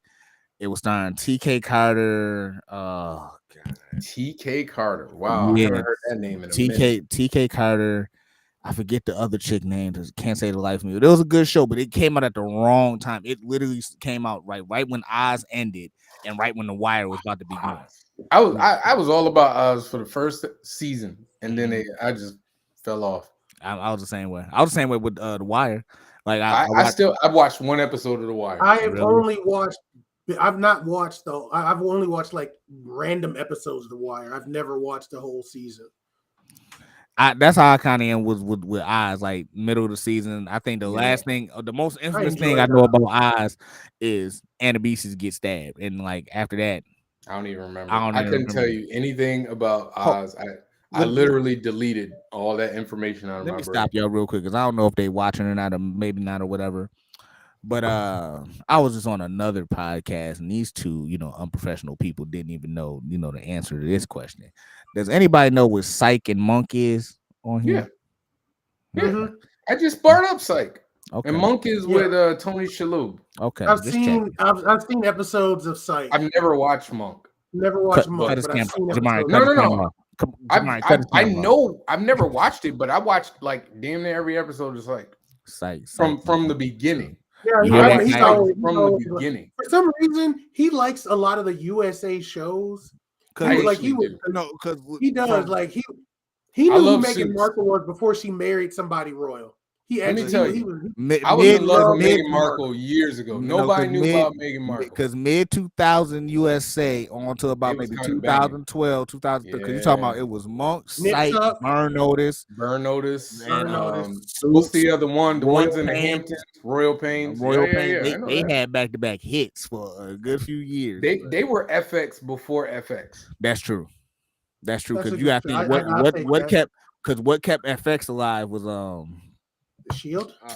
No, you're talking about the one with the surgeons. Yeah. Nip Tuck. Now Nip Tuck, I was on Nip Tuck for like at least 2-3 seasons. I was there for Nip Tuck from the jump. I was like that with Sliders till Jerry O'Connell didn't come back. I used to watch like random episodes of Sliders. Mm-hmm. I was big on Sliders when it came out. I was on that show. That was when was Sliders? I would like to see another version of that show. I'd like to see that. Didn't they try to do that? I don't think so. I think they probably maybe have discussed it, but probably it's never gotten past pre-production. Anybody interested in Ryan Coogler's take on X-Files? I'm willing to watch it. All right. Sure, okay. I mean, I support the black man. I don't know. I mean, are they doing a reboot or is this Mulder and Scully? I don't know. I don't know if they're doing a reboot. Because even X-Files lost me real quick, like quicker than I remember. Like I remember, like I was down for like the first 2 seasons. I was down, and then I kind of trailed off. But remember, though, you got to remember, we talking about shows before there was like DVR. That's true. if you missed a couple episodes, You was you done. probably Didn't y'all had that argument not too long ago on Top 5 Live about the same what? thing? About the same thing, like how like if you missed a show back in the day, it wasn't no telling when that show Yeah. We was just gonna come talking back. about That episode was gonna come back. like if you missed like everything was appointment viewing, right? Mhm. Like Yeah. you had everybody sat in front of a TV, like Right.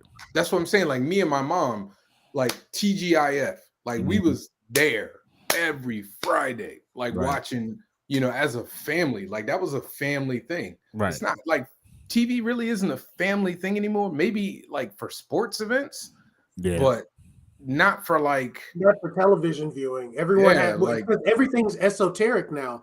Everything is very focused, and if it's your thing, that's what you watch. But nothing kind of hits a big perspective unless you're watching with friends, maybe like yeah, but people that's who not what I watch really mean. Though. shows. I'm not talking about what people like. I'm talking about how it's being watched. How it's being watched. Yeah. Right. So like I'm saying, like I mean, we all didn't like everything. Like I didn't watch Dallas.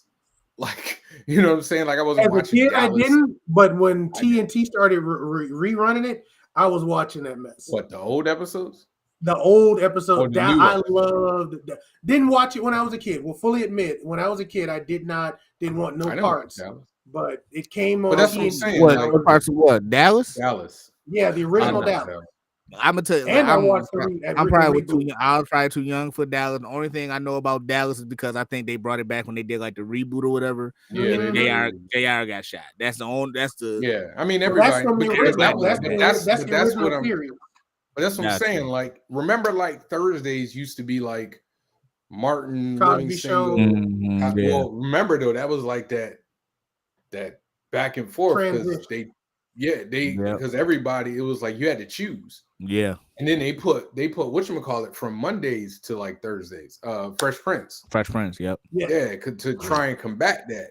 And so like, but you were like you had to, because if you didn't sit, you wouldn't know what everybody was talking about, and B, you didn't know when that episode was going to come on again because you ain't know when we didn't know when reruns was running. Right. You know what I'm saying? Yeah, but like nobody now, announced when the season would end. Usually, yeah, like, you just, it doesn't happen.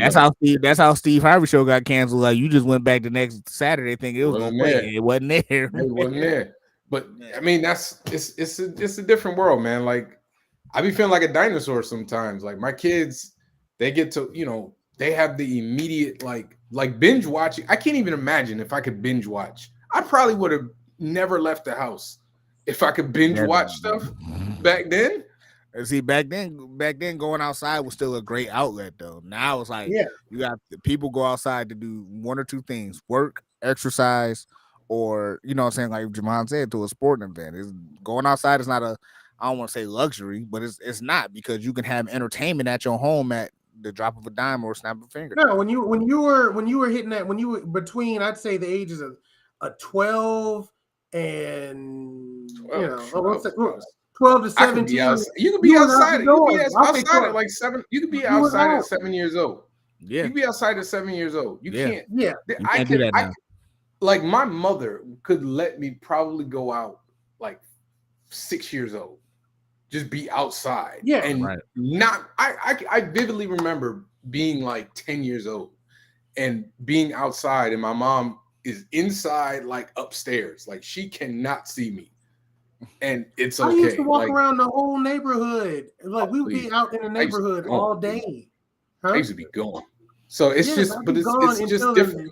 Wouldn't come back. I'd probably come back maybe for lunch at best, and then sometimes wouldn't even do that. Wouldn't be home until it's almost night. You come home for food.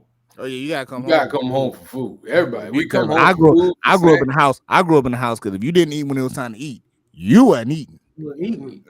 You was not eating. There was no. I mean, we're all of a certain age, so we're the millennials, right? Are we millennials? I don't know what we is. You two are. I'm like on the edge. How am I a millennial? At 41? Yeah, millennials are 41. I thought millennials were like 40 now. Yeah, man. Really? I thought there was another. I'm on the edge. I'm on the 4 or 5, right? You're 44. I could have, but yeah, I don't. But even then, I don't feel like a millennial though. But I'm not considered I'm not considered Gen X either.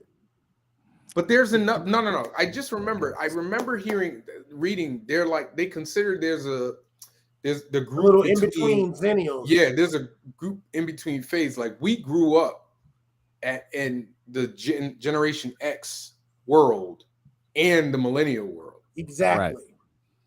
So but like we millennial X. But there was a name for it. It wasn't it's called Zennial. Was it? Is that what it was called? It's called Zennial, yes. Yeah, but you know, and like I try to tell my kids, like I remember telling them how I used to have a TV and it just had like buttons on the side of it, and every button was programmed to a channel. And if you had to get up and press the button, like there was no remote. Like you had to get up and press that, and it was like a big TV that was. You had 3 main channels. You had PBS.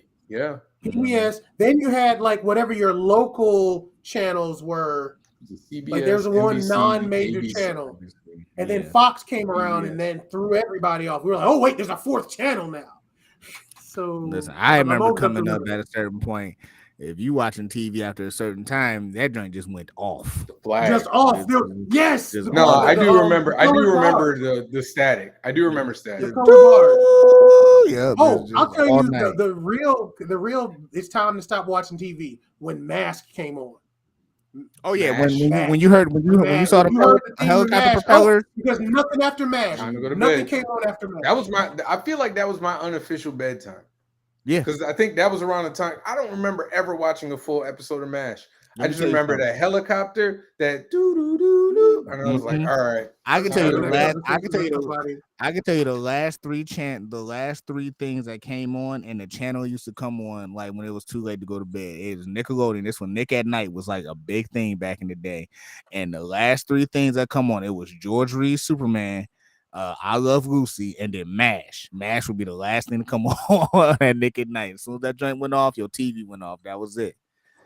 I mean, yeah. I mean, it's funny. The only thing I remember coming on, there's like nothing to do after that point. Mm-hmm. Yeah, the only thing I remember that came on later, if you had cable on a Saturday or Friday night, was USA Up All Night.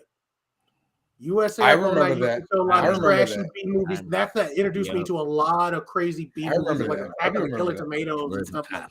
Oh yeah, USA Up All Night. I saw Black Scorpion and Black Scorpion 2 Aftershock. I saw the pilot to the Mantis. I saw love Mantis. Freaking love Mantis. I remember having this conversation with somebody. They said they watched Mantis, and they was like, they said Mantis was their favorite show. And I said, yeah. I said it was my favorite too. I said I just like the pilot over the entire series. They was like, oh no, I didn't really like the pilot. I said, you don't know Mantis did for real, brother. The pilot was definitely better. But everything, but as we're older, we learn now the pilots generally get the most money. Oh, of course. But I remember y'all remember the Flash show that came on? Yeah, with the original John Wesley Shipp. Yeah. This is why I get mad at people nowadays. Okay. I'm gonna tell you, this is why I get mad. I'm gonna have my mini rant. This is why I get mad at people who get pissed off about the MCU and everything now, or this superhero fatigue. And I'm like, y'all don't know struggle. Yeah, really. You don't know when all you had was Mantis or Trash the Flash in his styrofoam suit, or like you didn't grow up and get legitimately excited when you saw Blank Man, because it was the closest thing you were gonna get to a black superhero. You didn't get excited. Meteor Man. Like you didn't have this. Okay. Yeah. So don't ruin this for me. All right. Because I was in the desert. All right. I was thirsty in the desert, and now I'm getting nourishment in water. And I be damned if y'all gonna complain y'all way into the death of the MCU. I'll be damned. I will argue y'all to the ground. Y'all wasn't there with rubber ear Captain America, man. Y'all wasn't there when with his plexiglass with his shield. plexiglass shield. Man, let me Y'all tell wasn't you. there 70s when Dolph reruns With of the Spider-Man Italian television show. with the one grappling thing, and it was And silly string, Silly string like shooting. you literally The saw the old fear in his Lou eyes Ferrigno climbing the Hulk. damn building. Like that show was 30 minutes. It took him 18 to climb to the roof, to climb the whole wall, man. Lou, like you said, Lou Ferrigno Hulk with the Thor with the furry shoulders, Man. or Daredevil in the all black. Daredevil with the do-rag on his face. The do-rag. The do-rag on his face. So And then you had Dolph Lundgren naked in a sword saying he was the Punisher. Oh gosh. with no skull on his chest. Wait. Hasselhoff, what's it? Hasselhoff supposed to be? Hasselhoff, Nick Fury. Was Nick Fury? Yeah, Hasselhoff was I watched freaking Nick that. Fury. No. Generation X. I watched it. Oh, listen, there was a time where I watched everything because it was all we had. I'll give you another show. Listen, hey, if you watching this and you from my church, I want you to put earmuffs. All right, nigga. I was watching fucking Tank Girl. Okay, all right, bruh. Like Tank I'm Girl? telling you, I was watching Tank Girl. That's how hard up I was. You want to know how? You want to know how? Because it's easy. Like when people say dark, man, it's like, all right, you been there. You've been there. But I'm gonna go deeper. I'm gonna go deeper than that. Don't nobody know about the Dark Avenger, the after church TV movie. No, I know what that is. About the judge who yes. I know Dark Avenger. Listen to me. I'm gonna put my hands right here. Listen to me. I watched everything. Every video. I was thirsty for it. I was thirsty. I thought I was the only person who knew about Dark Avenger. I was thirsty. I was in the desert because me and Jamari have talked about this. I was a nerd back in the 80s and 90s reading comic books, and it was not the cool thing to do. No, it was not the cool thing. You could not. You walk were around a man with a alone shirt on in public and not catch some hell. And the other night, I go watch what just came? What was something that came out recently? What did I just watch? There were no fine women. I'm at the movie theater. Woman sees me with my shirt on, with my Superman shirt. Is that a Superman shirt? Yeah. Oh, awesome. She was genuinely excited. I had on a Superman shirt on. That wasn't happening when I was a kid. Dude, I be watching Stranger Things. Like, man, these guys don't know how lucky they had. They got 4 friends. There's 4 of them that were in the comic. Dude, if I found 4 people that were in the comic books at that age, I would probably be a different person. Listen, I was alone in the dark. So that's why I get on my high horse anytime somebody complain about the MCU. If you complain about the MCU, that means that you weren't born before 1999.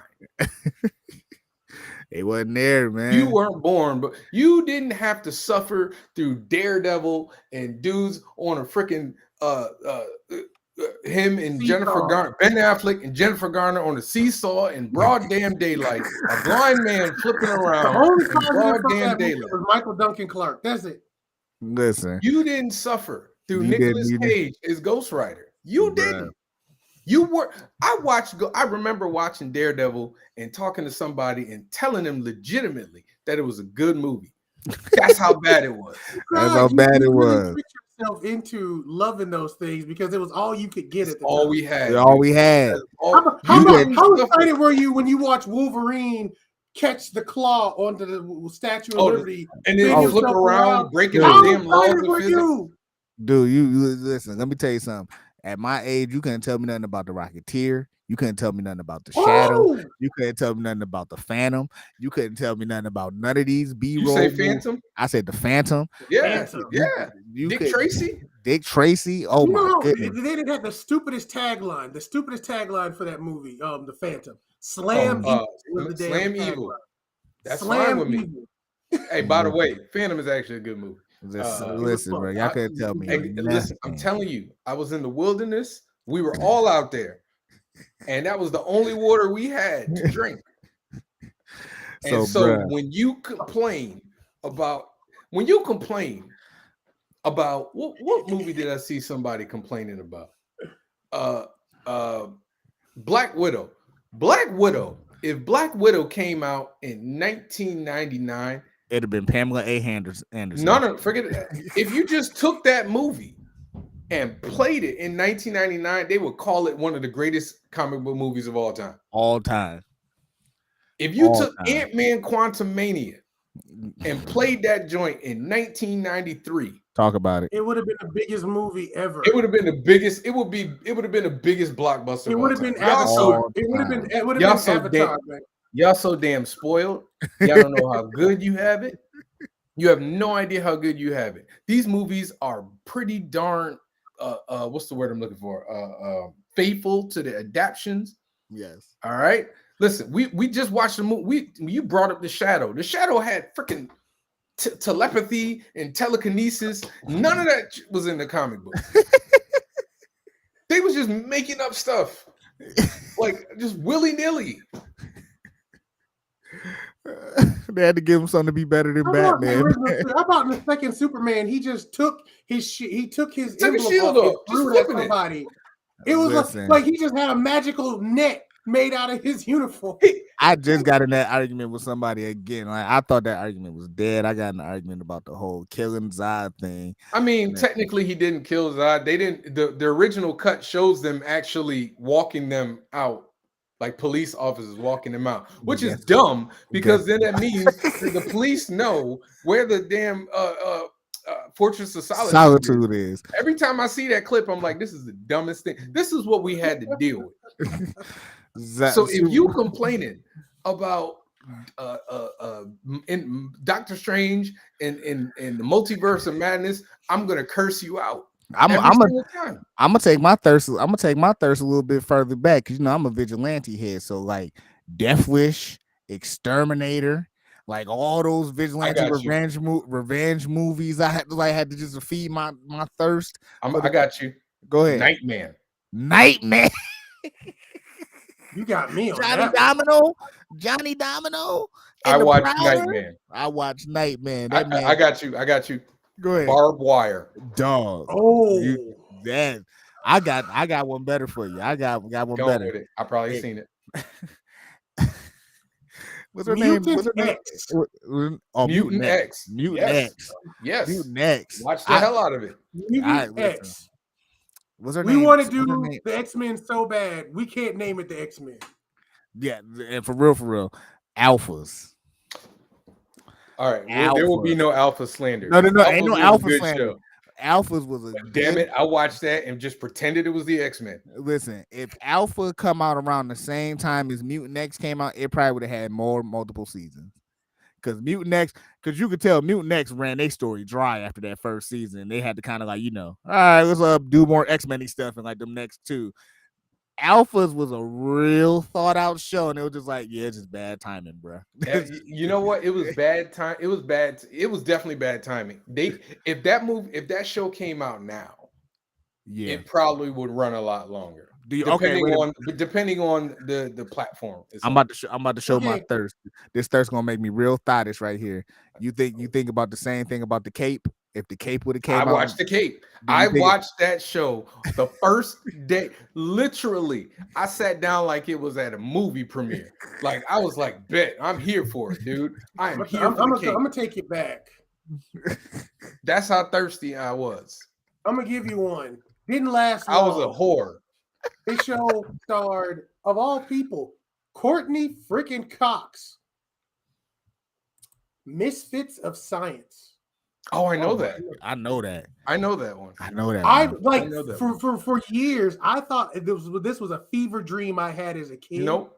The show I had like when I found that it existed, I was like, wait a minute, this show was real because I did not believe like it was there and it was gone at the drop of a hat. Y'all think I'm joking when I say how thirsty I was?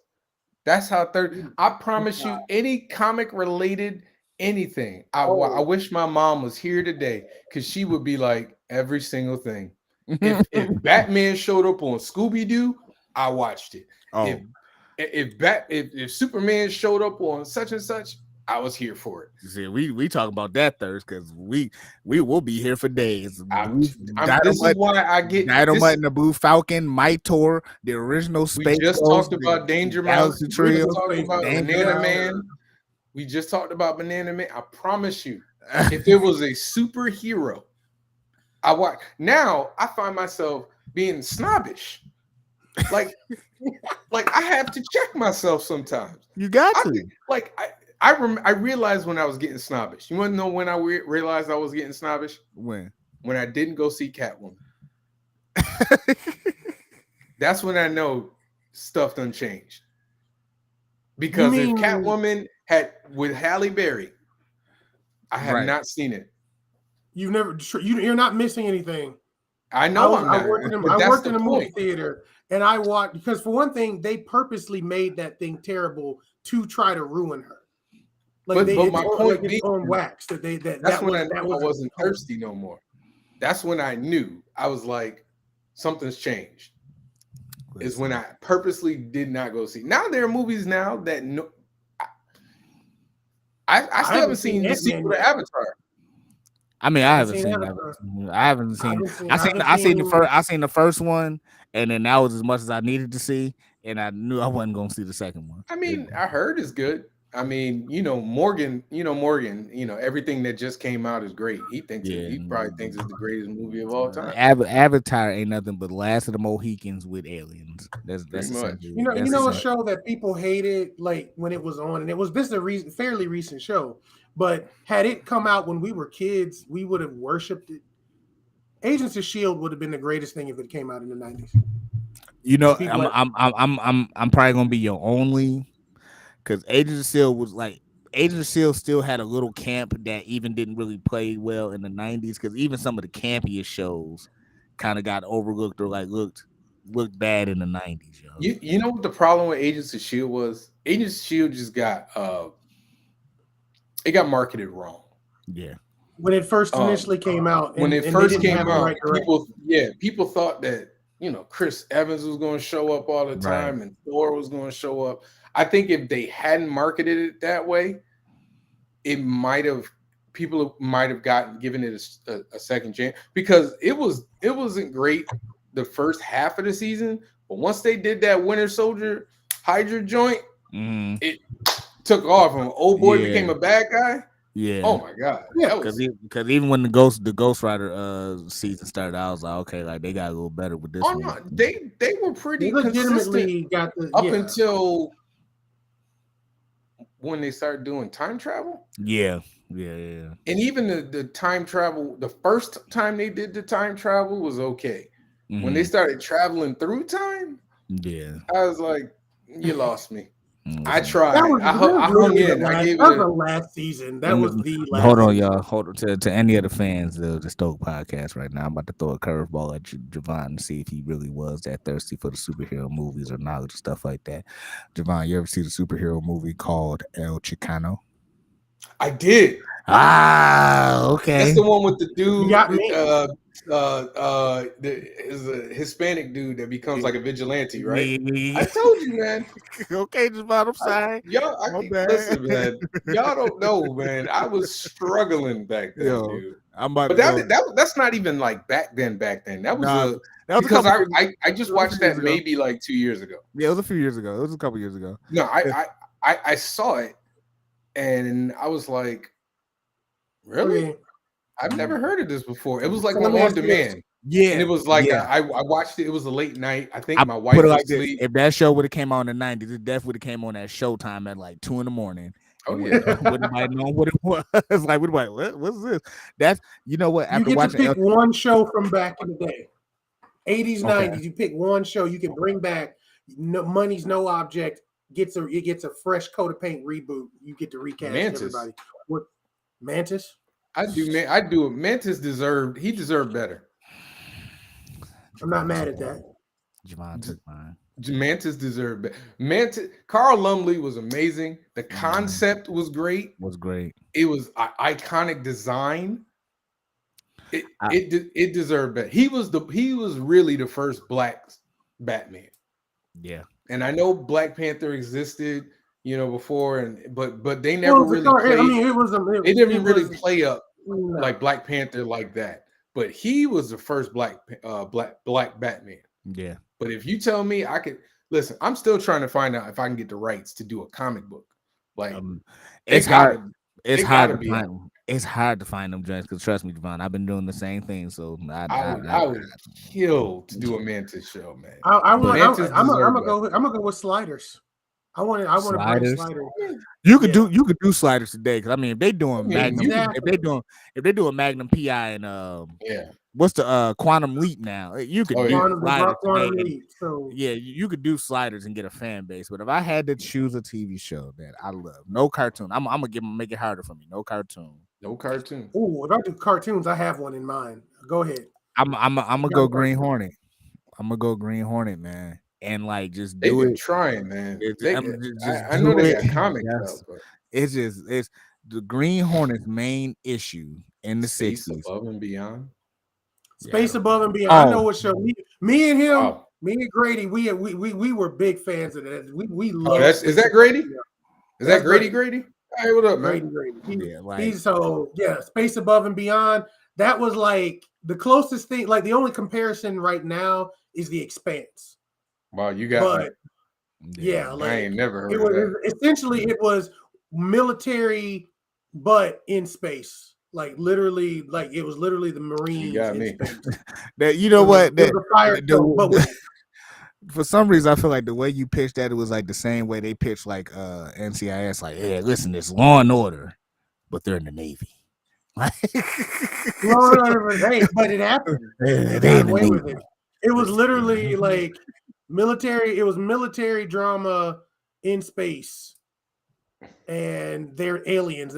So it was. They kind of approached it with a more realistic thing. The aliens, they was fighting us, but they weren't. Like it wasn't like massive galactic battles. It was like Vietnam almost. So I do have a question for Mr. Chapman. Okay, go ahead. We were talking about who we would cast for ourselves. Mm-hmm. Who you casting for the Afro Avenger movie, sir? Oh, I do not know his name, so I'm gonna just describe him to you, and I'm not even gonna Google it. The lead star in the first Purge, the black gangbanger dude. Oh, I know who that. Yeah. I don't know his name. Yeah, I don't know his name, but I would cast him like obviously, back in the heyday where he was getting cast as everything, it was Chadwick at one point. But yeah, I would cast him. I never looked at Chadwick as mine. Wow, but I get it. I mean, you just talk about time where he could do no, huh?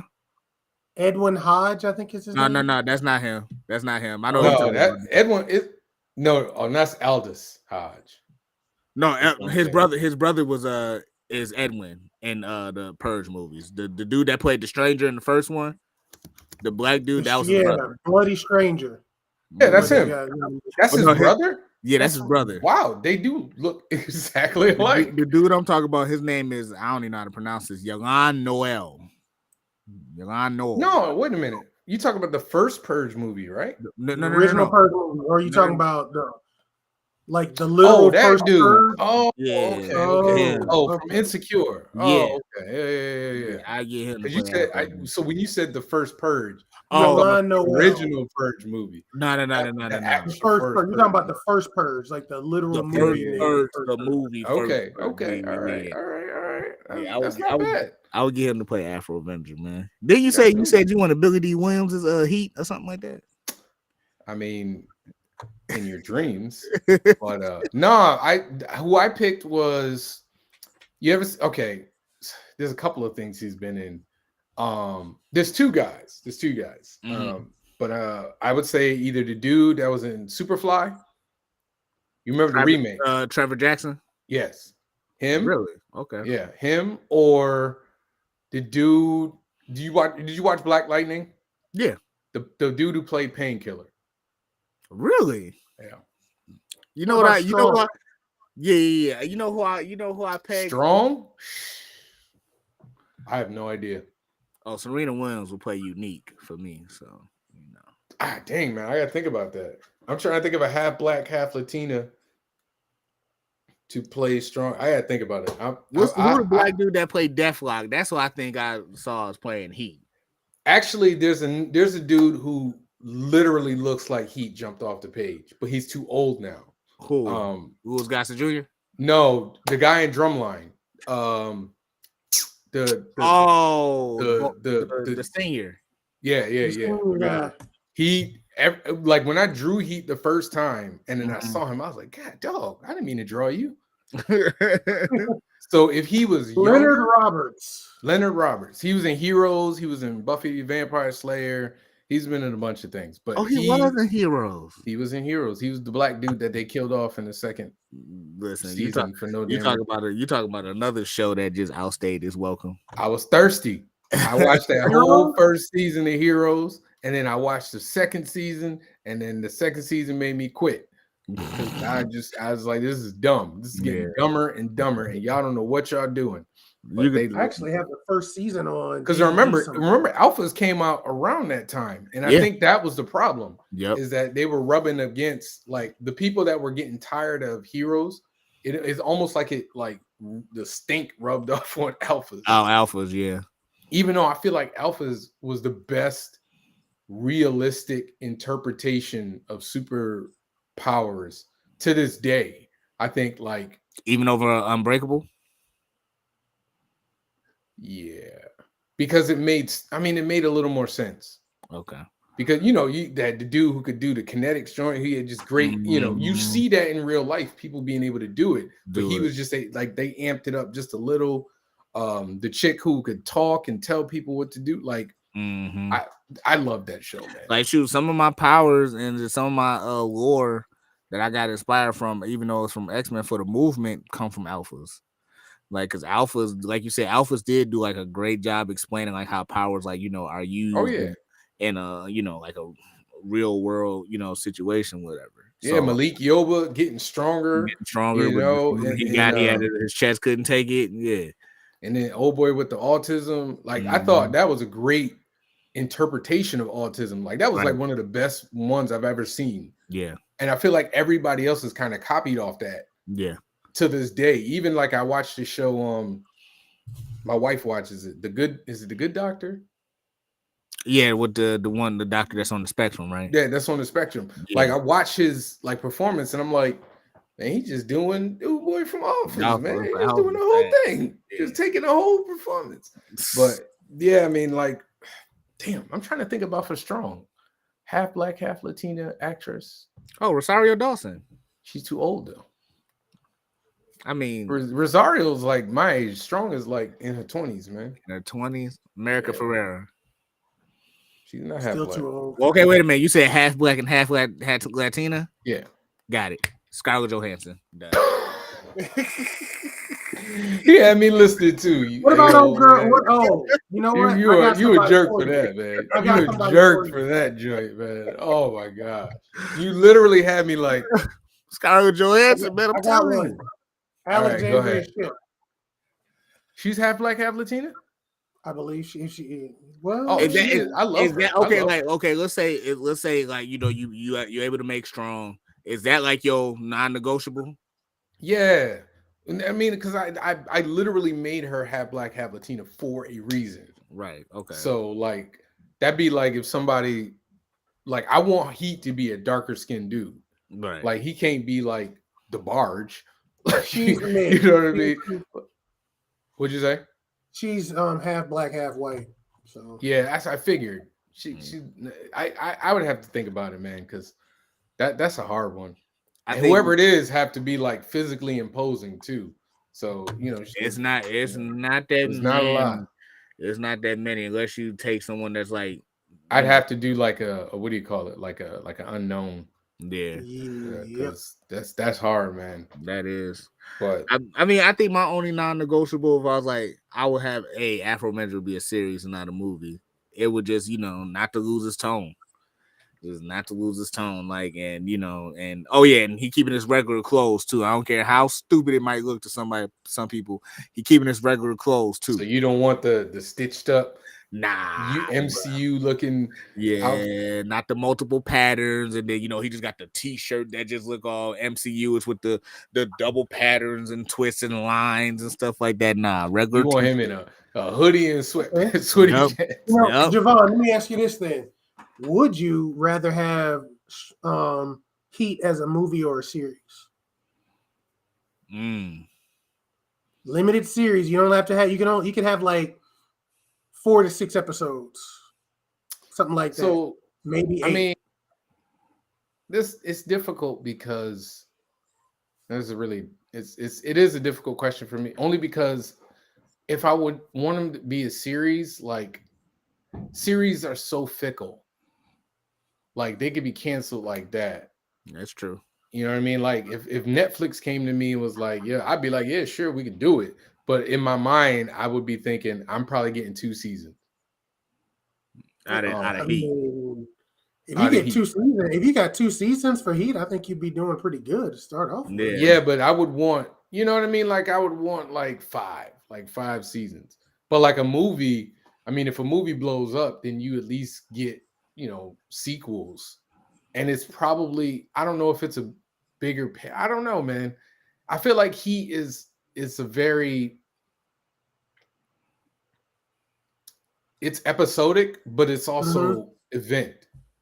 Like the way I structured, like the first 3 issue miniseries is kind of episodic TV, but then I did a big graphic novel, which is basically a movie, and now I'm kind of doing something that's in between, like a really long, it's about a 5-issue storyline.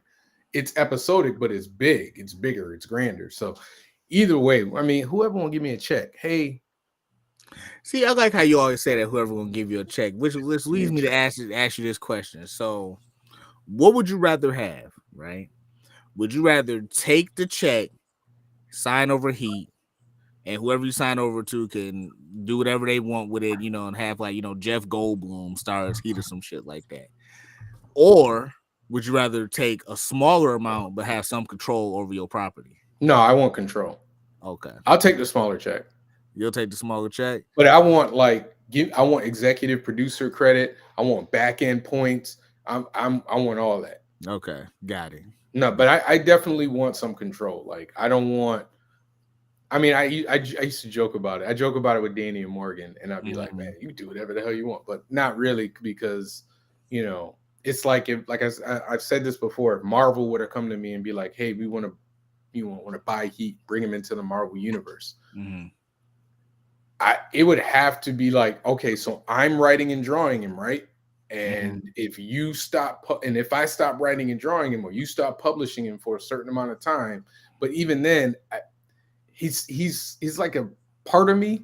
So to sign him over, and you probably feel the same, but to sign him over and not have any say, and end up with like a lot of the 90s movies that we talk about by indie characters, that's pretty much what happened. They signed it over and was like, and they did wherever the hell they want to do. It wouldn't sit well for me, because then, that's my name on it. That I think I asked this question long ago, and I think you were just quick to take the one with the most money. I think I was probably joking with you. Yeah, but it's like, what would you rather have? The Heat movie is made, right? Would you rather have it be, you get the same amount of money each way, $5 million from both ends? Would you rather have it be Zack Snyder bad, where you got half a fan base that love it, half a fan base that don't, because they just don't like Zack Snyder? And you already know that argument between Zack Snyder's vision and everybody else's. Or would you rather have it be Catwoman bad, where it just plain just doesn't follow the source material, doesn't, it basically just... I'd take Zack Snyder. Exactly. Yeah. And at least somebody like it. I don't know nobody that like Catwoman. It's not, listen. You can always say that ultimately with a situation like that, it's like, that's not the vision I would have put out, but at least it's something that somebody likes, and at least it takes aspects in the spirit of the things that I created. Right. Like, I don't need to direct my movie, but I want a couple of passes at the script, and I need to have like final say, like, okay, I'm cool with this. Oh, so you're gonna be like Dwayne Johnson and Black Adam? I don't need to be in the movie. You're gonna be controlling it, just like No, I mean, like, I would want to like be an executive producer. Like, I Right. would want to be able to have a say in who directs it. You know, like I remember saying this before. I don't know if I still believe it, but it's still damn good. I would have F. Gary Gray. I love his stuff. Or Direct Heat. David Fincher. One of the two. Yeah. Direct Heat. Because what I would do for Heat in a film would be a little different than what I would do in the comic book. Okay. You know what I mean? Like, as people start to see and I feel like I'm interviewing me now, but whatever. As people start to see my vision going forward, they're gonna see Heat's not just like every other hero. Even now, like he's tackling like, you know, free speech in the most recent books. I'm trying to not talk about things that other people aren't talking about, right? Or if I do it in a different way. And I think F. Gary Gray would look at Heat from a different point of view, from a different artistic vision. And but yeah, like there's certain things like I don't want him ghetto because he's not ghetto. He's a child of a lawyer and a chef. They're middle. Nah, I mean he code switching. Sure, we all code switch. I code switch. Code switch, like Black Lightning back in the day. He was Jefferson Pierce principal. Then you threw in that afro. I'm Black Lightning. Listen, I'll tell the story. My boy, one of my best friends, Rory. What's up? He's a doctor, and he and I, like, he called one of my, like, I used to work at this nursing home, and I used to answer the phone. And answering the phone, you take the octave up a couple, right, and you proper, and so he called to talk to his girlfriend who was working there, and he had his octave up high, so he had code switched, and he was in, and I was code. We had no idea who each other were until I was like, Roy, and he's like, Javon, and then literally switched back. But that's you work in corporate world, you got code switch, man. Yeah, you got a code switch. So. You know who don't code switch? Afro Avenger, which is dropping April 22nd. Afro Avenger issue 11. Okay, get it this month, the 22nd. 11 issues, dude. That's like I'm gonna. Very good. That's amazing, man. Because a lot of independent creators don't get that far. Nope. And to get double digits. Yeah, is an amazing accomplishment, man. I think to get double digits and to be able to keep my fan base at double digits is, well, like keep sticking with me up until the double digits of books. You got double digits of people reading your books? Yeah, there's only like 20 people reading my book. I got 14 people. To the 14 people that read my comic book, I appreciate you. Hey, y'all want something from the store? Hey. Nah, but to have a fan base that follows me, have my fan base amazing, man. Afro-Con. It's dope. The Afro heads, man. I know. I owe you a cover, man. I owe you. You owe me a cover. You owe me a purchase. Like a purchase. Even Danny. I don't have yours. No, you ain't got no. Right, I got you. Hey, listen, man. Danny bought some books. I thought I did. I thought Danny bought it the most messed up way. But I thought I had done it. I thought I had done one of your Kickstarters. I lose track of which Kickstarters I do. Yeah, it was a failed Kickstarter. Yeah, I think you joined it, but it failed. I was about to, so I know I did it. Yeah, but nah, you ain't got no Afro Avengers. That's not my fault, though. Hey, yes, listen, brother. I told you last time. The effort was there. You said I told you with a straight face. See, okay, hey y'all, if y'all was there for the Four Tales podcast, you can come here for a news story about Javon Stokes or how he didn't. Oh my God, what did I do? So Javon Stokes, I was on his show once again, right? I'm on his show, and I said, "Hey man, you got to buy some Afro Avenger too." Yeah, I'm gonna do it, man. But I'm just like you, man. I ain't got no money. I'm still just like you. I ain't got no money. I'm just like, all right, that's cool, man. Then he gonna sit back with a straight face. Yeah, man, I ain't got no money, man. Like, okay, Javon, we get it, brother. I'm not lying. Listen, let me tell you. I've already told you, everybody knows my con schedule. The majority of them cons I done paid tables for. All right. If you don't know, Comic-Con tables can range anywhere from $75. Mm-hmm. Excuse me, $25. I actually did a con where the table was 25.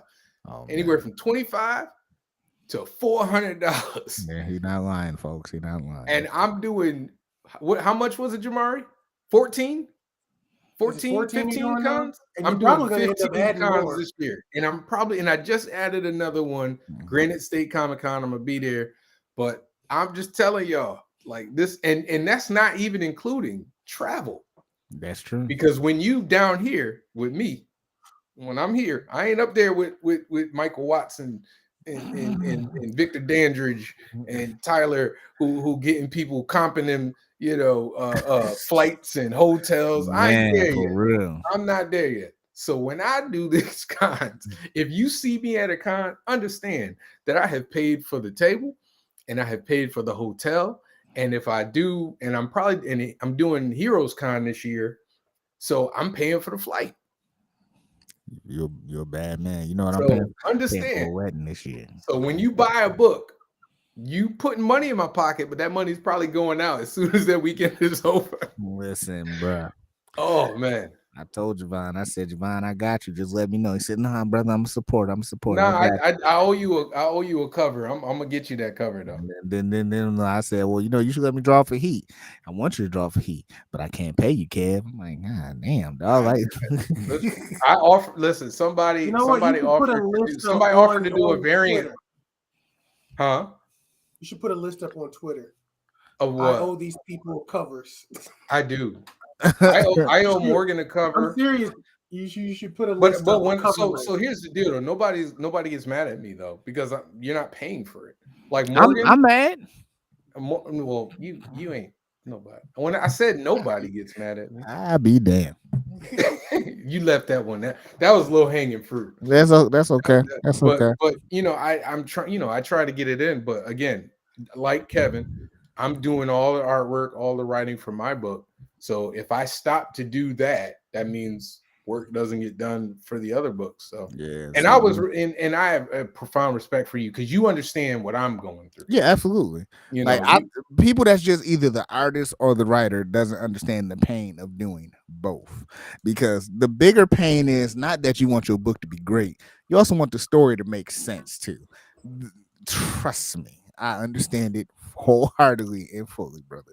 I'm at 11 books in, and every time I feel like when I go on to the next one, I'm like, I don't know what this story is gonna be about, but we're gonna make it work. See, I'm different than that. So I got my joint planned out to like 100.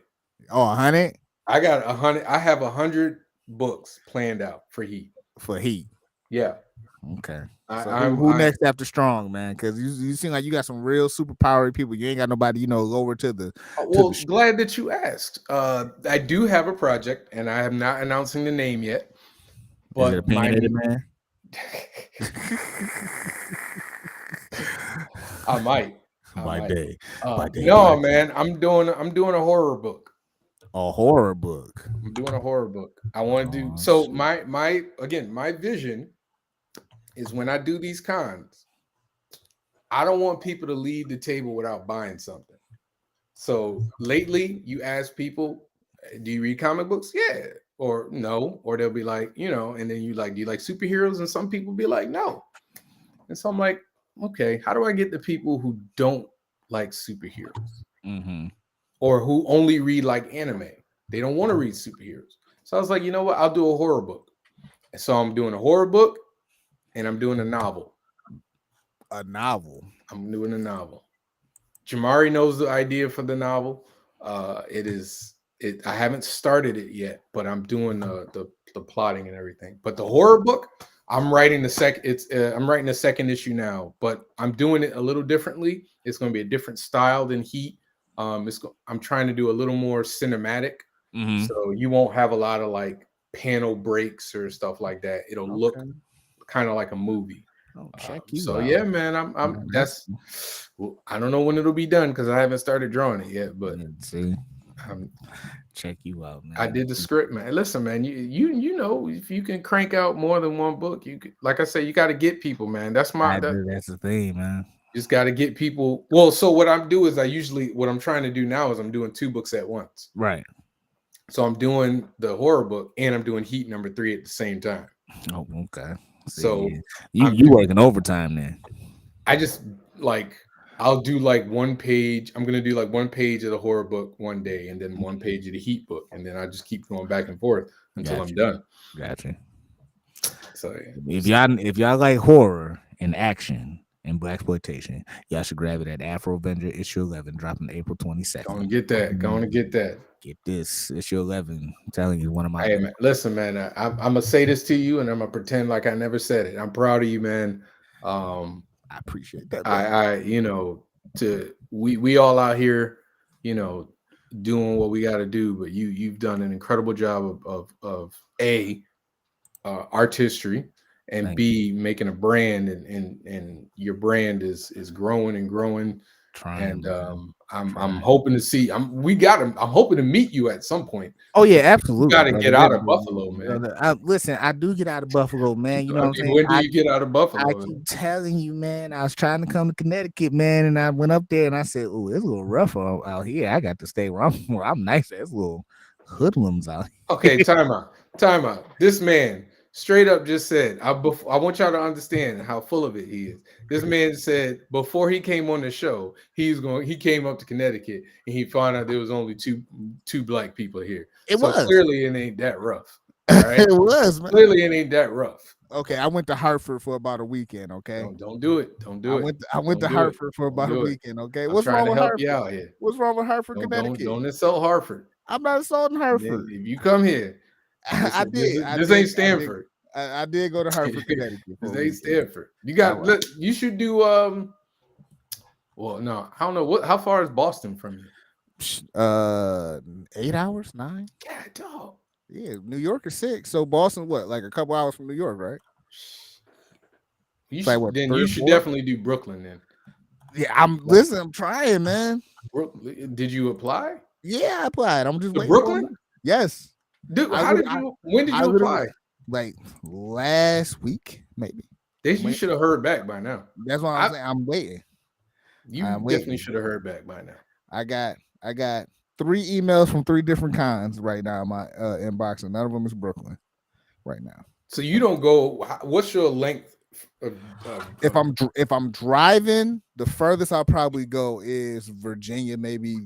Depending on the con, like Dragon Con, I definitely want to drive to. But I know you won't drive to Dragon Con. Yeah, I'll drive to ATL. My best friend saying ATL. I've done it before. Negro, I won't drive. I won't drive to Dragon Con. You stay in Connecticut, man. You stay in Connecticut. It's further than me. It's only like 13 hours. How is Buffalo to ATL is 13 hours. That seems impossible. It takes 16 hours for me to get to because you live farther than me away from there, man. That's why. Yeah, but you're further north though. No, see, that's a misconception. I'm more west in the New York State. So I'm like right on the edge of Ohio, right on the edge of Pennsylvania, right on the edge of Michigan. So yeah, it still seems further though. Nah, you further because Connecticut. 13 hours is still. I've done it before. I mean, I'm trying to do Blurred Con and I ain't driving. Where Blurred Con at? Virginia. That's only 6. Virginia only 6 hours for me. I mean, if I drove to Virginia, I could drive. It's 6 hours, but I don't want to. Yes, I don't want to neither. I'm trying to listen. My goal is to every place I go. But if I do it, I would have to come up the day before. Yeah, of course. And then leave the day after it's over, which means that I would have to probably book a hotel for an extra day. There you go. See, but I don't really want to do. Then that's extra money. I'd rather just pay for the flight. But if you sell it like the way you say you sell it, then there ain't gonna be no big of a difference, is it? Man, listen. Let me tell you, it ain't gonna be that big of a difference. It is a big of a difference. What? No, there's definitely a big difference for driving for a hotel. Oh yeah, I mean it depends on the hotel. If the hotel's extra is like $100-something per day. To add 2 more days. The hotel thing doesn't really hurt for me. The flight, because I'm still trying to catch up on my points. That's why I got an Expedia account to kind of like divert half those points and stuff like that, bro. I'm telling you. I mean, I would fly to Virginia. That's what I'm saying. Like for me, because Blurred Con is in a hotel, right? I would rather just fly there and not have to deal with a car. That's true. Like I just bring my suitcase full of comic books, or if I knew somebody who was driving there, I wouldn't maybe put the miles ship on it. my car like that. That's My regular what everyday car. 8 hours. That's like 8 hours for you though, right? Virginia? Who, me? No, Jamari. Oh, Right at it'd be like right there, about between 8 and 9 hours. Because I've driven to DC from here. I got the same issue, Savon. I work on multiple books at once, but I worry that I might get too caught up in one or the other. You just gotta balance it. Like you gotta schedule it. Like, okay, today I'm working on this, and then I work on that, and I'm working on that, and then at the end of that day, I stop. Whether the page is done or not, I stop, and then the next day, or I might go, okay, for 2 days I'm working on this, and then for 2 days I'm working on this, and 2 days I'm working. Now, even if you get caught up in one, that's fine. Right. Like it's not the end of the world. That just means that one is gonna get further along. You know who else is caught up in off balance? Afro Avenger in this new book, issue 11, dropping April 22nd. You didn't even tell us about what's in the book. Tell us about it, man. April 22nd. April 22nd. That's this month. Afro Avenger issue 11 is basically an ongoing arc with Afro Avenger with his new nemesis at the moment, the voodoo priestess known as Applejack, and he is Applejack, yes. And before y'all try to come for me, yes, I already went to go try to trademark it. It is mine, not Jack's. Applejack. Got that separated. Boom. But basically, Afro Avenger is going against his nemesis right now, and he's basically facing some dark times, and he has to make one of the most difficult decisions that's going to change the story for Afro Avenger forever at this point. Okay. So listen, man, beyond that, It'd be great if on the 22nd you were here in Atlanta, because then you could be at Anime Day. Listen, I wish I could be there at 11, but on April 22nd, it's only 13 hours. Listen, but at April 22nd, I'm gonna be at Buffalo Comic Con, dropping my own book. And, you know what I'm saying, and debuting at the Buffalo Comic Con. April 22nd. April 22nd. Buffalo Comic Con, man. I'm working, baby. I'm working. I was gonna say, let me check this out. Let me see if I can make it, but I can't. I can't even. I can't. Listen. I'm gonna meet you. I'm gonna meet Dan. I definitely can't wait to meet Morgan because oh my god, you should absolutely get Heroes Con then. And when is Heroes Con? June. I'm aiming for it. That's in Virginia. I might drive. No, that's in North Carolina. Oh shoot, North Carolina. I might consider driving up for that one. Yeah, that's gonna be the first time we gonna all see each other. Oh really? You, Danny and Morgan? Yeah, we gonna try and do a show one of them days. Oh, y'all gonna do like a live with y'all all in person? Yeah. Apparently, there's gonna be a lot of people there. I think Greg is gonna be there. Both the Gregs, I think, are gonna be there. Burnham as well. There's gonna be a lot of us. I don't even know if Michael Watson's doing it. I should ask. This is gonna be Black Excellence. Maybe I need to head out there for June. Hey man, Brian Steel Freeze is there. It's gonna be a lot of people. Brian Steel Freeze. I'm gonna be networking the hell out of it. So nobody. That's that's a name that I'm not saying that's not synonymous because it should be. But that's a name I only hear amongst like my peers in the comic world. Like his name is never really brought up for real.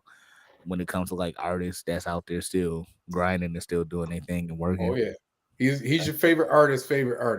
Yeah. I'm literally about to ask him to do a cover for my comic.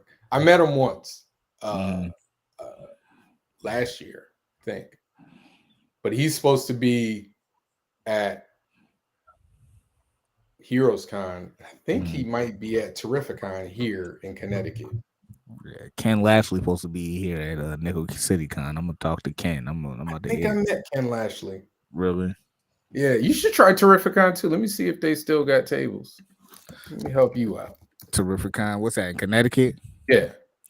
So let me see how much a flight to Connecticut costs. I thought you was driving, man. What you I ain't driving to no Connecticut, man. You know them Rhode Island state troopers. You know what? I just did a Rhode Island con. For real? Yeah, I just did one. It wasn't that bad. It was Oh wow, they're all sold out. Yep. Out of everything. Artist Alley, end cap, cosplay table, corner booth. Dang, man, Woo. that's what's up. I gotta jump on it, man. But I'm focused on a wedding this year too, though. So get married Oh, you next getting year. married this year? Yeah, Oh, congratulations, man. get married next year, man. Next year, but got to start paying for that stuff early now. So, When's the day, man? August 24, 2024. Oh, okay, all right. That's 2 days before my mom's birthday. See, that's what's up, man. Beautiful, That's man. what's up, Congratulations, man. You Appreciate excited? Yeah, man. Yeah, I'm excited, babe. If you're watching, See, I know that. Yeah. I've I'm been there. Yeah. I'm Yeah, excited. I'm excited. Yeah. I'm excited. I'm here. I'm here with it. My piece of advice: make sure you eat. Oh, you already know. Make sure you eat. Like if you got to eat like a good, make like a hearty breakfast. Because when you do the wedding, I don't know how y'all doing it, but if you do the wedding and you have the reception, like when you're at the reception, everybody gonna want to talk to you. And even when you want to eat, like everybody want to talk to you, talk. And you like, especially your wife, everybody gonna want to take pictures with your wife. Nobody wants to take pictures with you. Yeah, I already know. Everybody want to take pictures with your wife. Like I can honestly say, I didn't take one picture with anybody at my reception. Now, one person wanted to take a picture with me. They wanted to hug me and tell me congratulations, and talk to me and everything. But nobody wanted to take a picture. My wife, though, I promise, as soon as we got in the reception, they like took her, and like she was gone, and I was just like, and I went looking for her, and she like it's like a line of people trying to take pictures with her, right? And I was just like, dang, man, that looked like it sucked. Okay. And I just walked around. I just said but like everything is gonna happen so fast, like the whole day, man. You try and get some sleep. That's all I'm saying, man. I'm gonna because it's gonna be the hardest thing in the world, man. It's a beautiful thing now. It's beautiful. I didn't go to bed until 4. Really? Before the night before. You didn't go to bed till 4 in the morning? Ooh. So I went out with the guys, and then we came back to the hotel, and me and my best man and one of the groomsmen, we all just kind of sat in my room just talking, and then I don't even remember what time. I think we got back in the hotel about like 2, and then we stayed up talking for like 2 hours. Oh wow! And like we were like, all right, dude, it's like 4:30 in the morning. It was like, you probably should sleep. And I was like, yeah, that's probably a good idea. I think I slept till about 6. Oh wow! And then I got up because the hotel I was in had this big window, and it like just all shined just bright light in my face.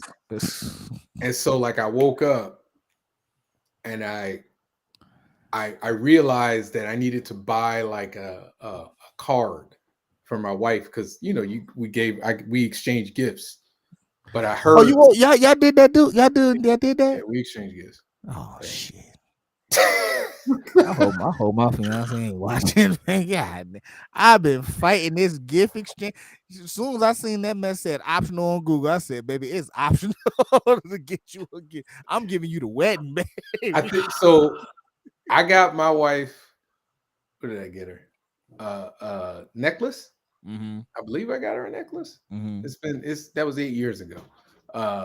And she got me a watch. And actually, she got me a watch. And if you see me wearing a superhero t-shirt, she bought like 5 of them, and they were all in it. And they have lasted this long. I love them. But so I didn't have a card, and I heard that she got a card for me.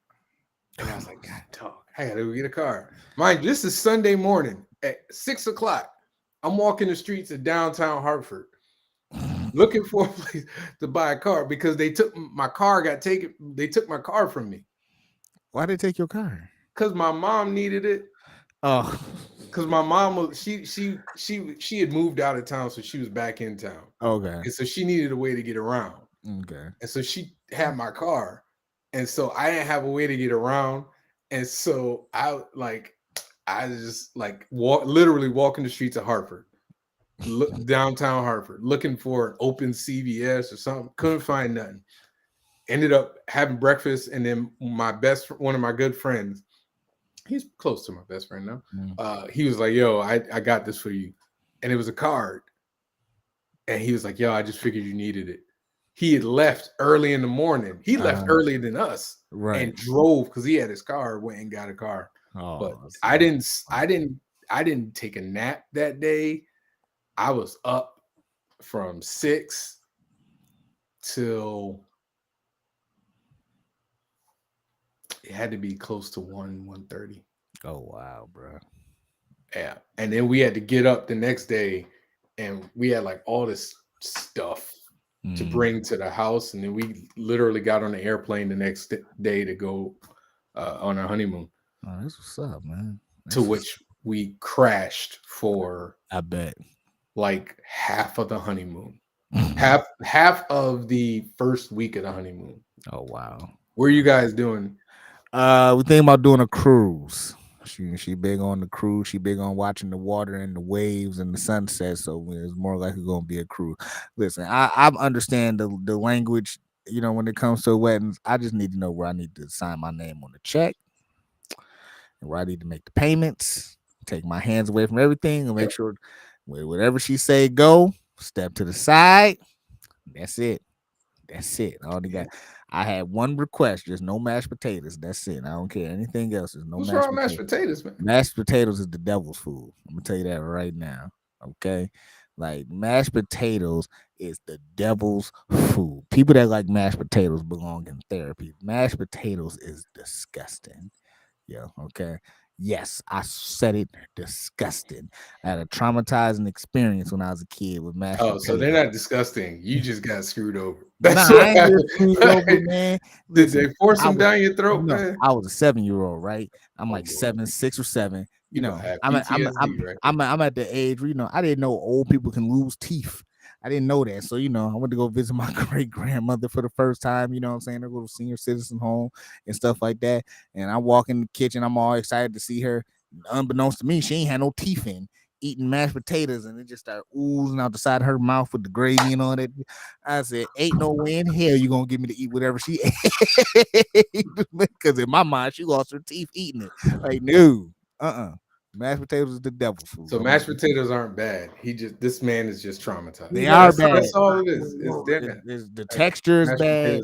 How they made is bad. This is bad. Okay, man. Listen, I had we had specifically requested these fried macaroni and cheese balls for the reception, and I wanted them specifically. And I remember we got to the reception, and then they made the whole wedding party come and take like pictures together. Mind you, I'm hungry at this time. Right. So they brought some of the hors d'oeuvres up to where we were. Awesome, right? We had some kids in the wedding party. Them kids and some of them adults, it was like locusts. But we couldn't get them because they made us go take pictures. Wow. And so I didn't get any of the macaroni and cheese balls there. By the time we finished my wife and I taking pictures, everybody else, the whole wedding party went, and they went in the room and everything. And because we had like a pre-reception thing, whatever, like the cocktail hour. Yeah, we had like a cocktail hour. Okay. By the time we were ready to come back, all the hors d'oeuvres were gone. Bruh. I did not get my macaroni and cheese ball. I'd have been heated, yo.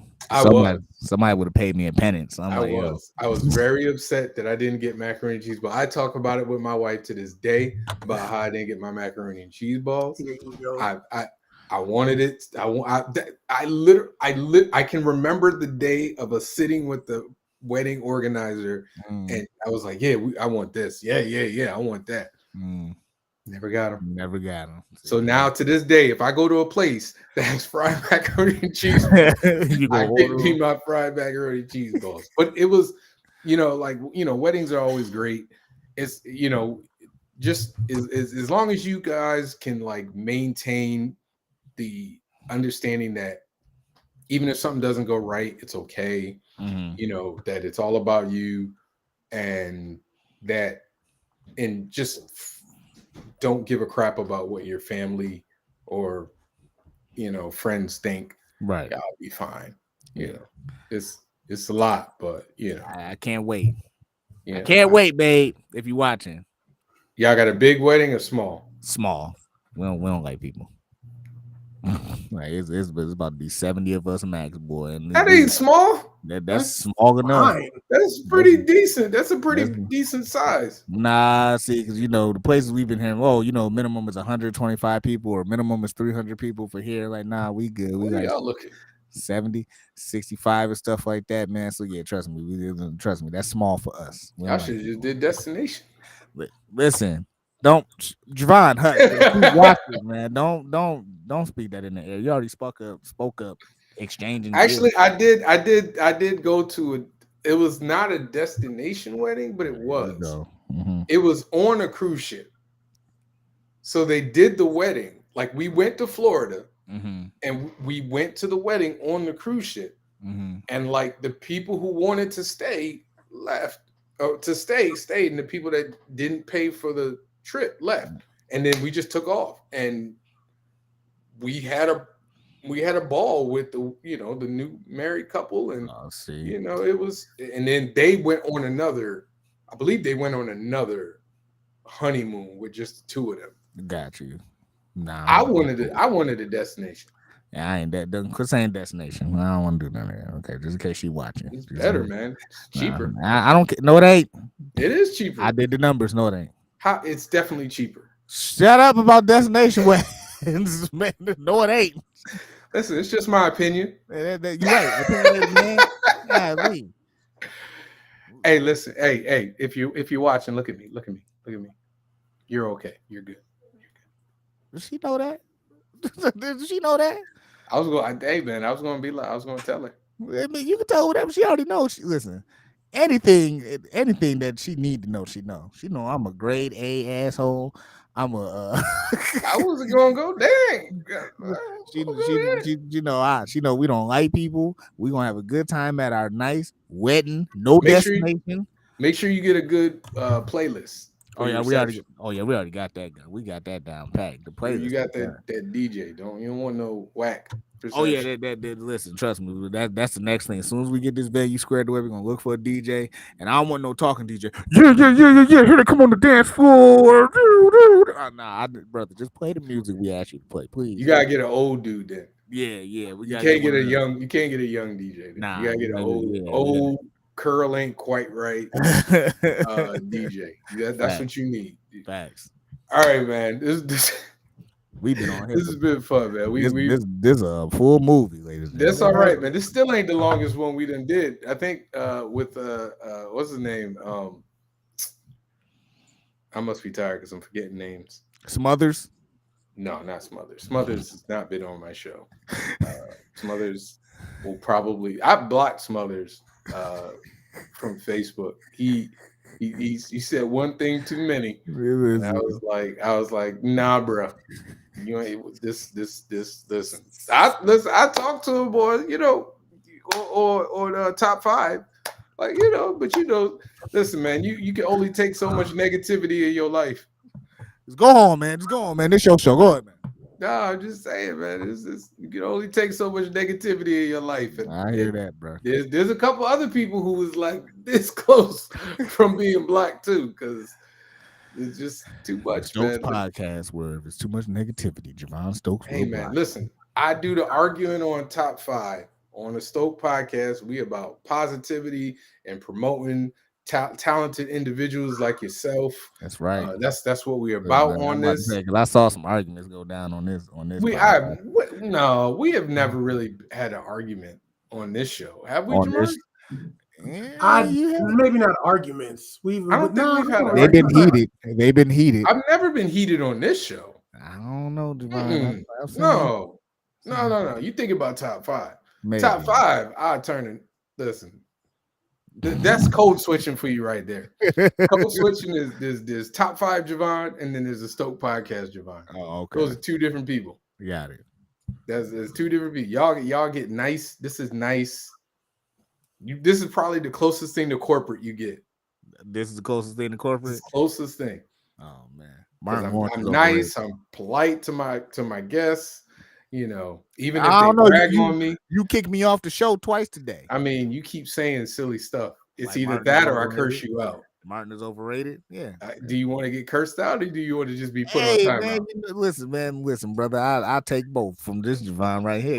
This Listen, spicy Javon. go no. This still ain't spicy, Javon. Go get that Afro Avenger number It's 11. Afro Avenger issue 11. Yes, sir. Yes, April sir. 22nd. Yes. Drop it at midnight. And I'm And- dropping kids shirts this summer. That's Check so, them out. let's go. Let's and go. If you at Buffalo Comic Con, gonna see this man, go holler at him about some comic books. Don't play around, people. And if you see Javon at the Connecticut Con, bring some matches and be like, yo, this is for heat, and just light your matches in the sky and just wave them back and forth like you at a concert. Okay. And grab that heat. Grab you that listen strong. to this man. Don't be upset when security walks you out because Listen. you can't have open flame in the building. It's not my fault. I didn't tell you to do that, but I appreciate it. But thank you all for watching another episode of the Appreciate y'all Stoked that was podcast with Javon Stokes, the most opinionated man in comics, Kevin and Chapman, Kevin Chapman, the real most opinionated man. the worst hot takes on the internet. And Jamari Stokes, the hater's choice. We appreciate y'all. Y'all have a great evening. Peace.